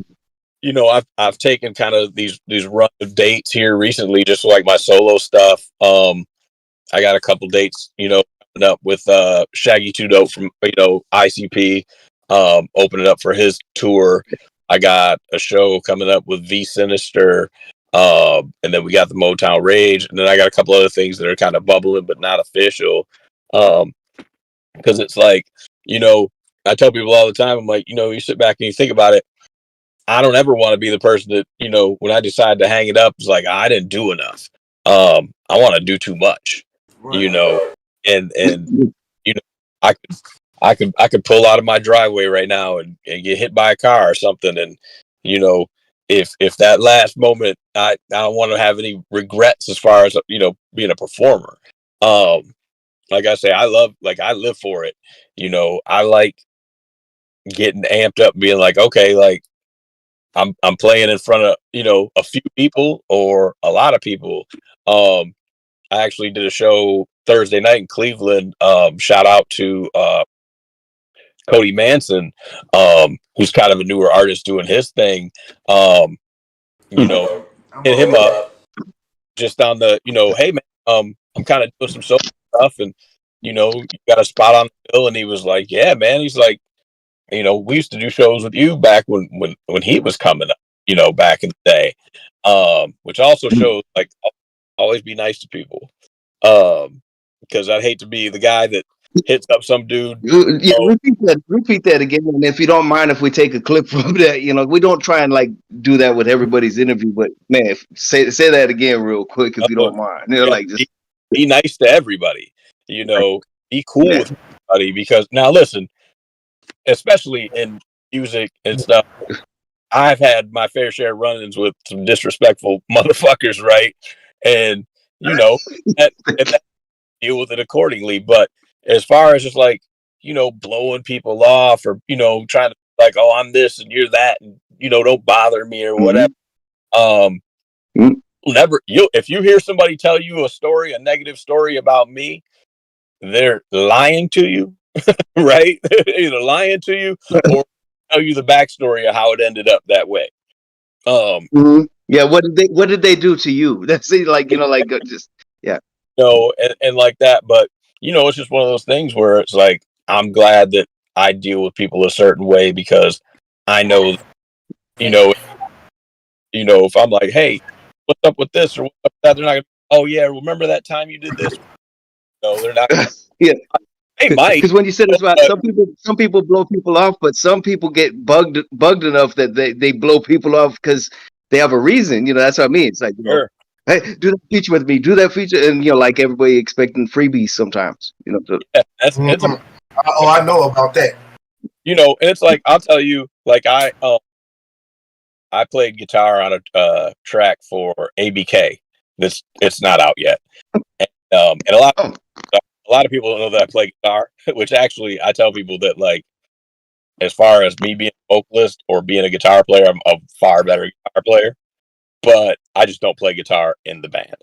But Killer had hit me up and was like, hey man, you got some guitar on this track for me? And I was like, yeah. I went to the studio, I did it, and he had put me on a few shows opening up for him. It's like favor for a favor, like, yeah.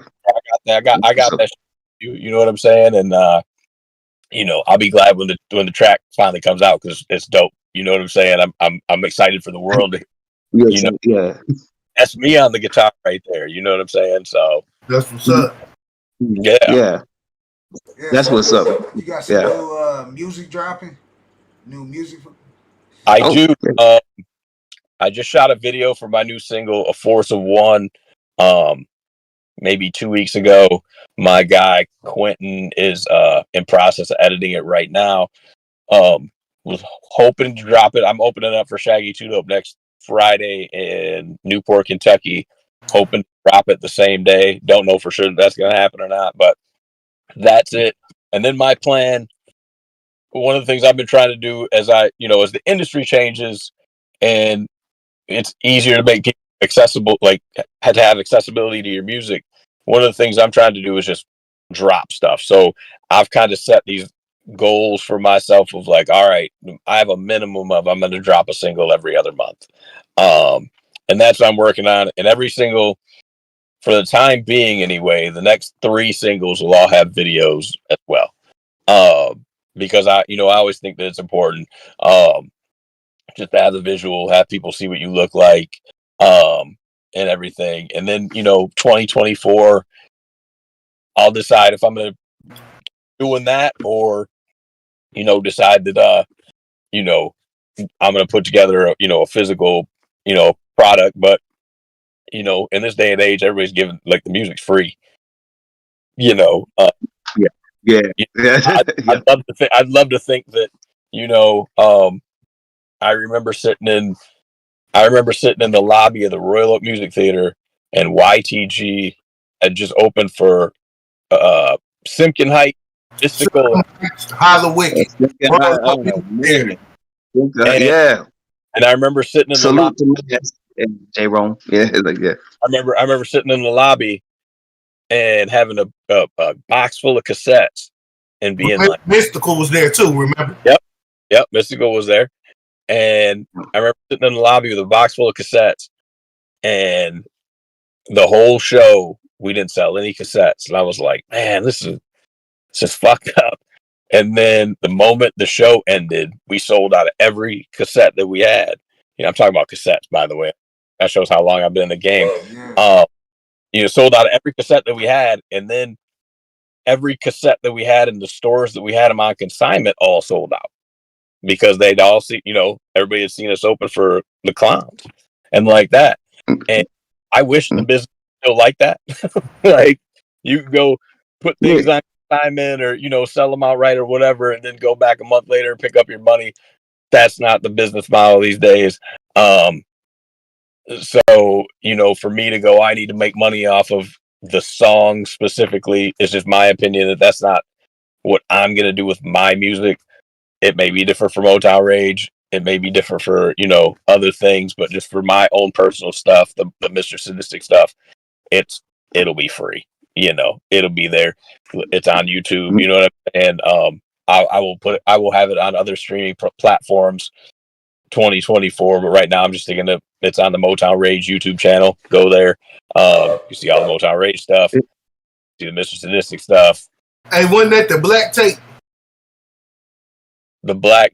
Oh no, YTG was the blue tape. I had YTG. I had that. I bought that. I bought Smoke Box, Carnivore, and I bought Harm's Way. I'm just trying to figure out which one it was. Yeah, it's Smoke Box, yeah. If you bought Harm's Way, you probably bought Cut Corners. If I had to think, with the Zigzag Man on it. I think so. Yeah. That was the one that they pushed the hardest because Kid Rock wasn't even a household name yet, but, for all the signs were kind of leading to, that he was going to kind of pop. And, was it still like Polyfuse Method, like era or something? I don't know. Early Morning Stone Pimp. Early Morning Stone Pimp. Yeah. Okay, yeah. And I remember Harm's Way had opened for Kid Rock and at the Blind Pig, and I went to that show, and I remember them being like, "Oh yeah, we're gonna do stuff with him," and he produced. Sorry about that. Can you hear me? Yeah, we can hear you. Yeah, we hear you now. Yep. I think he did some cuts on the turntables and stuff like that. Twiddled some knobs and EQ'd some stuff and like that. But yep. And I don't even. Oh, we were talking about the Cut Corners. That's right. I think it was Cut Corners. So yeah, that's definitely the Harm's Way. That one, and then Harm's Way. And I'm sure this is not the one that you got, but Harm's Way had done they had done a song for the Red Wings, and they were pushing that for a while. I remember when I think it was when the Wings won the Stanley Cup that they performed that. Oh, that's around the time Eshon made that "Let's Go Red Wings." Yeah. I remember that. Yeah. They still play that, I think. Still, like, if you go to a Red Wings game, they might still play that shit. You know what? You're probably right, because I know that was back in the Drew and Mike days. Drew and Mike used to play that all the time. Man, so Eshon getting a check for that off that. Yeah. Yep. So can't be mad at reoccurring money. Man, no, you can't. Not at all. So. No,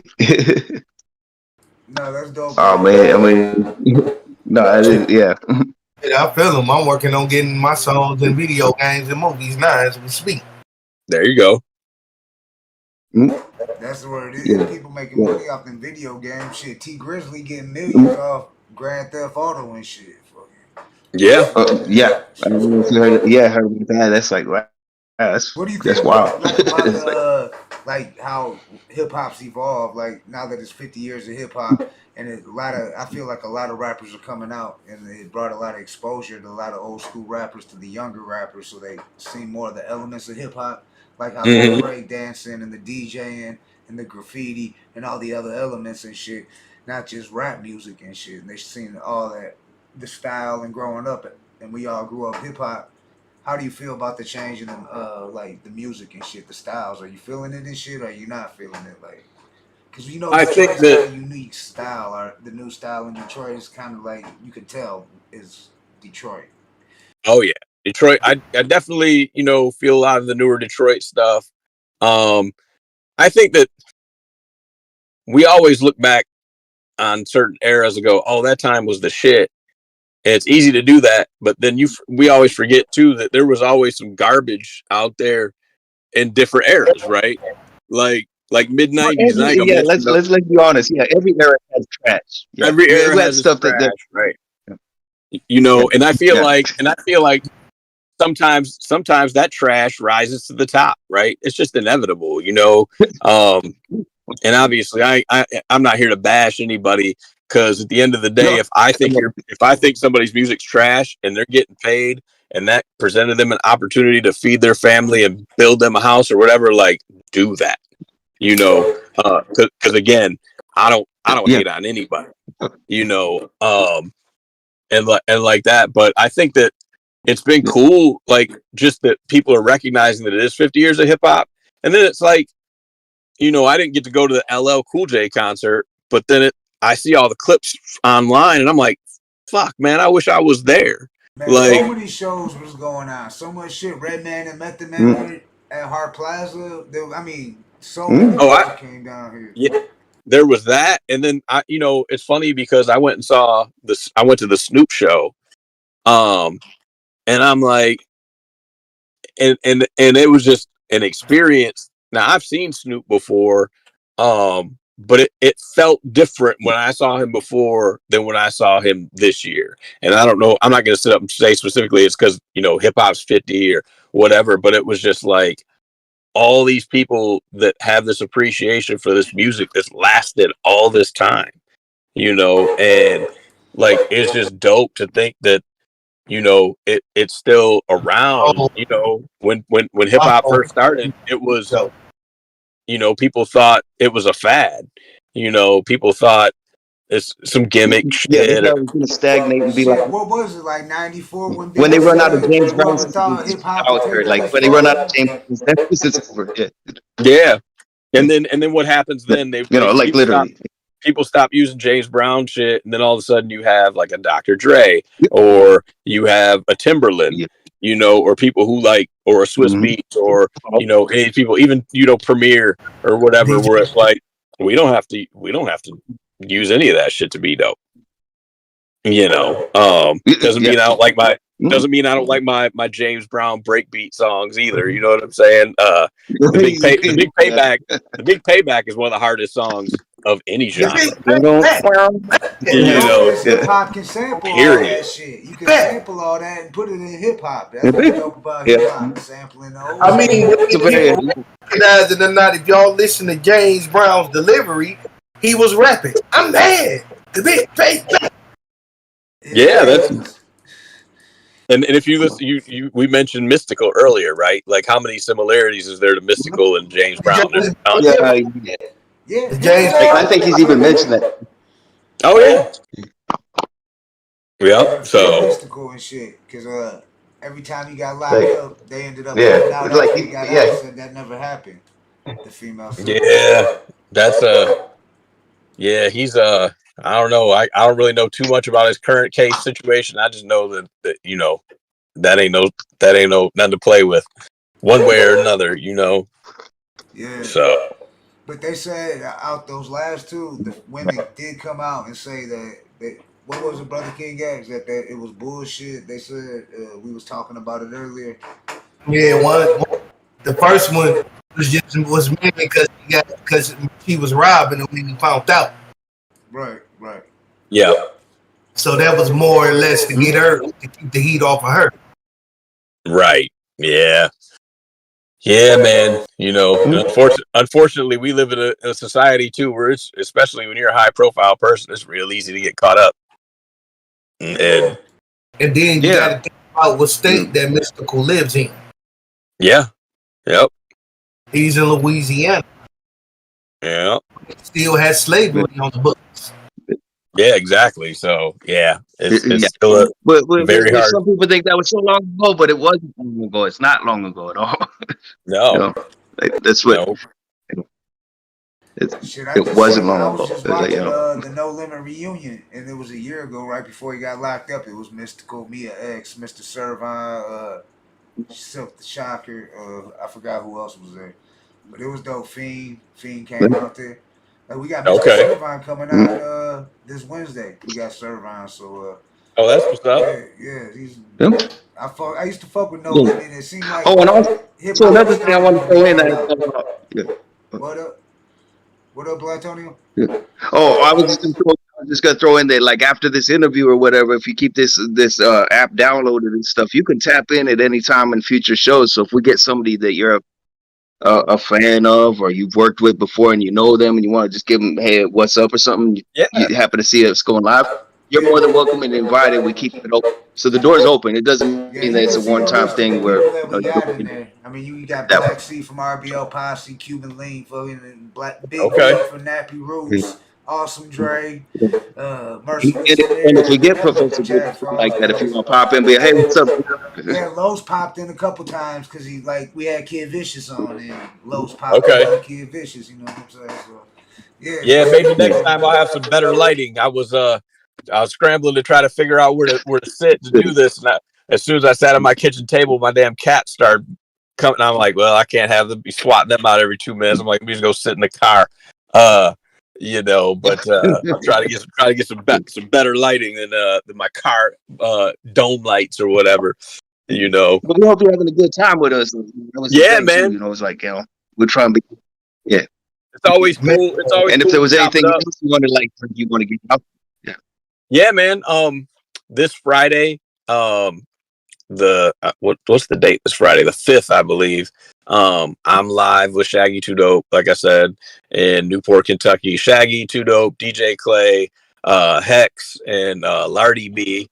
Not to be confused with Cardi B, but Lardy B. Following that, doing a show with V Sinister in Saginaw, Michigan. V Sinister. Oh man, hang on. V Sinister, ROC from House of Crazies, Zetro, a bunch of other groups. That and then October. I'm sorry, it was September 5th, October 8th, or what? You can look them up online on the Shaggy Too Dope. Instagram. I'm pulling up while you're talking. We're do another show with the Ultimate Groove, Shaggy Too Dope, and then like I said, Friday the 13th, the unlucky Friday the 13th, October, the return of Motown Rage. We're working on a couple of things that either we haven't done live in a really long time, or one in particular that we've never done live. When we do, I consider anything that we do in Detroit or Ann Arbor as like home shows, and home shows are always a little bit different because it's our so many of our friends come. Shout out to Ann Arbor because we performed a song at the Miss Corona show. It was a record release. We did a song called "Welcome to the D," and we got so much love and shit when we came down. They were just showing us love. Everybody was loving that. And "Welcome to the D." It was about Detroit, but it was in Ann Arbor, and we got a good reaction. Blind Pig is a dope spot for real. Yeah, so I urge everybody, universally, if you are available to make any of those shows, to come. Because like I said, performing is that's what I like to do the best. I have a good time with it. And honestly, man, I tell people, especially when we're doing the Motown Rage shows, I'm like, no one ever comes to a Motown Rage show and says they didn't have a good time. And again, if they tell you that they didn't have a good time, they're lying to you. Or they did some shit that would, warrant them not having a good time. But, we have a good time. And like I said, doing the home thing, is the shows are a little bit, more special than just the average. Hell yeah. And Brother King X, maybe we try to hit that. I'm down to hit Ann Arbor on Friday the 13th in October. That's a good night too. Friday. Like I said, if you guys hit me up ahead of time, I'll make sure, I got your hookup and all that stuff. So for sure. Most definitely I'll let you know. We'll definitely try to make that. Yeah. My calendar and shit. I'm definitely gonna put it on there and shit. So Friday the 13th. Well, I got your number now, so you don't even have to put it on the calendar because you're gonna get reminders from me because that's what I do. I tell you, we embrace it. Like it's an honor having you come on with us. Yeah, man. I was looking forward to it. Yeah. Yeah, man. Anytime, I get to sit and chop it up with people, especially guys who've been in the game. As long as you guys, it's always cool to hear everybody's individual take on things. It's always cool to hear everybody's individual experiences, or like he was saying, he was at this show and at that show, and until he brought up the 9/11 show, I totally forgot about that. It's like as soon as he brings up it, jar, I'm like, oh shit, I totally, you know what I mean? So just being able to have somebody jar that experience out of the recesses of my brain, you know what I mean, is dope. So memory lane, yeah, walk through memory lane. That's dope. Yeah, man. So I definitely appreciate you guys having me. Definitely, like enjoy getting on the platform and all that stuff. Love what you guys are doing. Continue doing what you're doing too. So we appreciate you, family. It was definitely an honor, Yeah, dog. definitely. Yeah. We've been wanting to have you on. Blatonio said I think he had reached out to you before, and I was like, man, I know him. I was like, Motown Race, they've been doing their thing and shit. And they I reached out first, I believe. Yeah. I'm like, But I knew you had a lot of stuff going on because you know how life gets away. So yeah, it was like, to do that. Like I said, I'm trying to do too much. I don't want, do not enough, but too much. I got a random old school hip hop question real quick, just because like when we talk about influence, did you ever get into disposable heroes of hip hoppery? Micro, I want to say Frusciante. He ended up. They had the song that was like, "Television, the drug of the nation." Yes. Yeah. And then he went on, and he's in. I had to ask you, I just had influences if whoever got into Oh yeah, yep. And then like he went on to do Spearhead, which sounds very different from Disposable Heroes, but yep, I'm definitely familiar. Yeah. No, I had to ask that random question, but just random hip hop question. That's what's up. Yeah. I got a random question. Yeah. Just Anybody you want to step up? Going on. Do you know any? Can you name 3 Talib Kweli songs? I just want to know. You talking about solo or? Yeah, solo tracks. I'll give you one just to get by. I'll give you that one. So just 2. Which one did you say? Get by, just to get by. I'll give you that one. Nope, that wasn't the one. By Kanye. And you can call me Kweli. Any question? That one. I don't know the name of it. But, I have a feeling you're asking me for a specific reason, but no, we just had a little. We just be fucking with. You're. Trust me. You're not. You ain't being. Nothing to give. No, it's all good. You involved with nothing with Talib, nothing like that. You're not. Yeah. Clear the ball. That's why we had to ask. We asked guests that. We've hardly found a guest yet. I mean, we had asked people like who we had just recently. Jay Conscious, not even Jay Conscious. I forgot who we had out here, but nobody could really. We had a Chicago artist, Smokey the Bandit, who rose with Bone, and he couldn't do it. It's like we just started asking the question. It was just. Well, I got 2 anyway. I guess I'm more familiar with Black Star. You know what I'm saying? No, Black Star is dope. And Mos Def, shit. Yeah, shout out Mos Def, Dave Chappelle. You know what I'm saying? Yeah. Yep. Well, yeah. Be cool to chop it up with you guys. I mean, that's another story for days, but it's just like, I don't know if you've heard about his reputation and stuff like that. That's kind of what it dwells into. We were mentioned, kind of dragged in through some, like just social media stuff. That was it, Yeah. So I don't know if you'd ever heard about him being very different on social media as opposed to an artist. So that's really what it goes to. No, not familiar. He got upset because we was messing with Kid Vicious and shit, so he got a little upset. Kid Vicious on the show. They had their own personal. brother. That had nothing to do with us. but he targeted us and No. out of nowhere just started like. And what was crazy was the people that was coming at us, his fans, was people that you would consider like a Karen or something like that. I'm looking at them, it's like middle-aged white women from the suburbs and shit, and they're coming at us like it's like these are Talib's fans and shit. Like, what the fuck is going on? Like, I was disappointed in Talib because he's supposed to be a conscious rapper and shit. You know what I'm saying? What he's doing that ain't conscious by like trolling people and like all that.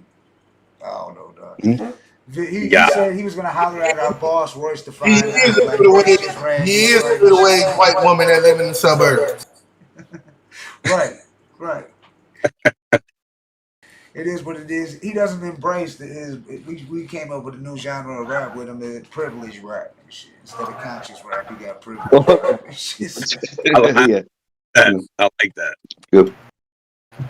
But but I mean, Mr. Sadistic, Motown Rage. I put your Instagram down there in the description. I put the YouTube down there. So y'all watching this right now, make sure you go down there and subscribe and follow. Shout out UB for Life, D Cochran, everybody tuned in and shit. Much love.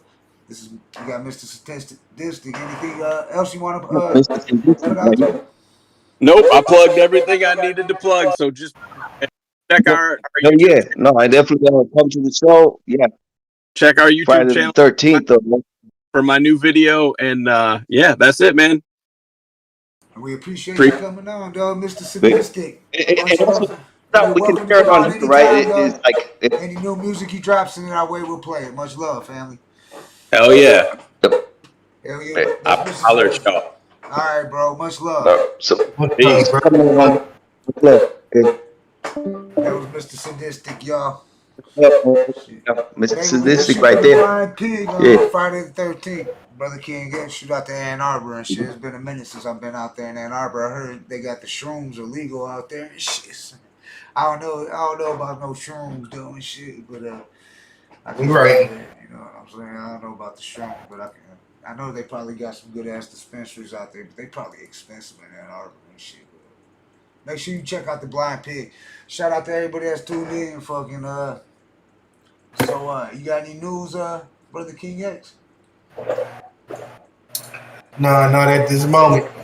I see we got coming up Wednesday we got Mr. Serve on. But No Limit Soldiers. I thought I told you. I got some things resonating. Yeah, I already know. And then we got Lil Rick. We got Cool Kim from the UMC. We all over. Because a lot of people, Lil Rick was the first artist to sign with No Limit, y'all. But you would think he was from New Orleans, but he ain't from New Orleans. He's actually from the Bay. Richmond. Yeah, the Bay Area, which is the Bay Area, which Master P actually lived in too and shit, right? I don't know, was he from the Richmond? Brother King X, I know you know what I mean. Actually, right nearby. I was born. He lived in Richmond, San Francisco, and Oakland. Okay. Yeah, and we ain't gonna ask the same questions because I watched a lot of Mr. Serval interviews. You know what I'm saying? Everybody want to talk about and like Lil Rick part of No Limit. Everybody want to know about Cash Money, Master P, Baby, and fucking all that. But everybody heard that. We ain't gonna be talking about all that shit. Fucking No Limit, Cash Money, beef like that. Because from what I heard, there really wasn't no beef. And they really was all cool and shit. And that hip hop is just greed, jealousy, shit like that get in the way too and shit, and like competition, whatever. But the media and the magazines and all that you heard, that was all, a lot of it was cap, you know what I'm saying? They was just trying to stir up some shit. They really, I heard. Like always. Yeah, we'll talk more, and we don't want to talk too much. I think that's really just spinning wheels. Right. Damn, I'm getting a call. Go ahead, Blatonio. Got anything you want to talk about? Go ahead, Brother King X. I'm gonna tap out. Oh, that's what I I gotta take this phone call real quick. Oh, okay, yeah. You taking a call? All right, Brother King X. How's it going with the? You still doing are they still doing the votes right now, or is that's up now? Right. No, for the people to know. I ain't even thinking about that no more. Does it seem like last minute they got on BS? Okay, so that's real talk right there. I mean, yeah, when we don't have to go into it, but everybody who knows, like, Because everybody's know seen I about the agenda. right. Everybody's seen I was at number 1, and then all of a sudden I'm up to number 2 and number 3. Everybody's seen it. Yeah, and it's always jumped up. You've had a lot of support from here, like, and yeah, we rock with you. Everybody from the Hood Smoker podcast that follows us rocks with you. So, I mean, kind of crazy, the timing and everything. Right. Yeah. I mean, like, actually, I think all of us have had problems with our Facebook accounts ever since, a little bit of bumping heads with our certain gatekeepers and stuff. Yeah. And yeah, gatekeepers were mentioned, but they swear, oh yeah, I don't know your name and everything, because the subliminals, and that's why we just do the subliminals right back. We don't gotta do that because it's like, right. We don't have to. Well, that, like, this was an honor to have the homie James Johnson right there, Mr. Sadistic, on with us tonight. That was dope. I was excited. Yeah, I knew like that what he's man. doing. I knew him for years. Yeah. And I don't know, it was just random because I was like, I just kind of thought he likes Public Enemy and stuff like that. And I know about Disposable Heroes of Hip Hoppersy too, with all that. Because if you listen to Mr. Sadistic flow and his voice, he kind of sounds like Chuck D. Yeah. No, he was mentioning about like how that's often a comparison. Yeah. Yep. He should be a gatekeeper. Chuck D should be a gatekeeper. Ice Cube should be a gatekeeper. Ice-T. Yeah, Ice-T.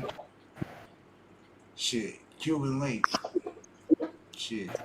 Well, I'm also going to this too. I think he is a gatekeeper, but he's not for those powers. That's what it is. He is a gatekeeper.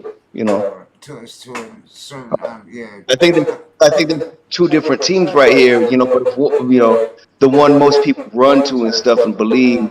Right. They're gonna, yeah, that phone call. I gotta get out of here, dog. Fucking, I gotta go make a move and shit. I gotta shoot. I gotta shoot. Fuck it, I'll tell y'all live right now. I'm shooting down river, so them punk ass motherfuckers are talking that shit on Instagram, inboxing me with that bullshit, with y'all Oakland County asses. Just in case y'all tuned in, I'll be in the Southwest area right in about 15 minutes and shit. So just hit me up on the, you know how to hit me up, because y'all been doing that shit like crazy. That trolls, like, they ain't even worth mentioning. But if you know who Master Splint is and the Purse Swingers and Voltron and shit, you know what we talking about. Oh, they do right now? Yeah. They ain't even worth mentioning though. I ain't even gonna say their names. They ain't even. Right. Yeah, but I'm just surprised they even fucking with like calling you right now. But okay.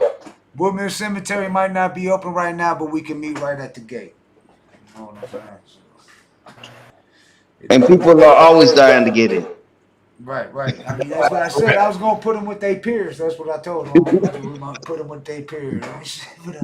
Now I gotta get out of here.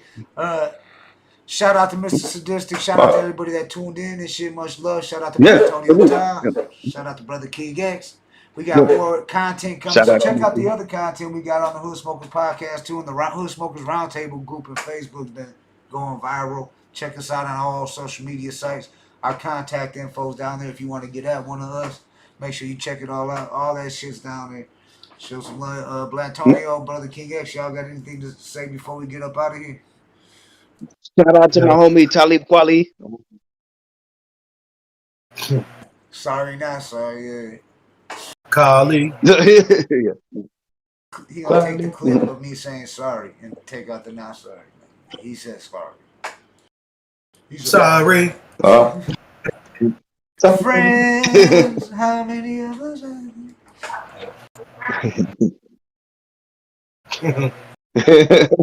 Nah, but yeah, that's a wrap pretty much. I mean, Yeah, no, be safe, man. Give me a call after this. Yep. Shout out to everybody who watched. Thanks for watching. D Cochran. I didn't get to see the comments. I never do, so I don't want people thinking I ignore them. And actually, Nate doesn't ignore them either, so I don't, so.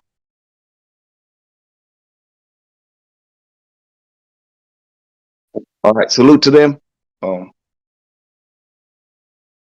It's the Hood Smokers Podcast. Make sure you tune in to Mr. Servine, No Limit Soldiers, platinum selling artists. That's how we doing it here on the Hood Smokers Podcast. Shout out to Professor Green, especially. Yeah. So tune in. Shout out to New Orleans and shit, Louisiana. Salute. Much love. Let's go. The Hood Smokers Podcast. We out. Salute. Peace, y'all. What up, dog? Welcome to the Hood Smoker Podcast, the hottest #1 podcast based out of Detroit, Michigan. And now, with your hosts, Jay Gutta, Brother King X, Blatonio Todd, and the rest of the Hood Smoker Squad. We don't do no Vlad stuff. We don't do no Adam stuff. We keep packing in the legends, respect them, and keep adding up. So pack a blunt or two, maybe grab a brew and a snack for you, and leave behind your attitude, and get ready as we snap into the Hood Smoker Podcast.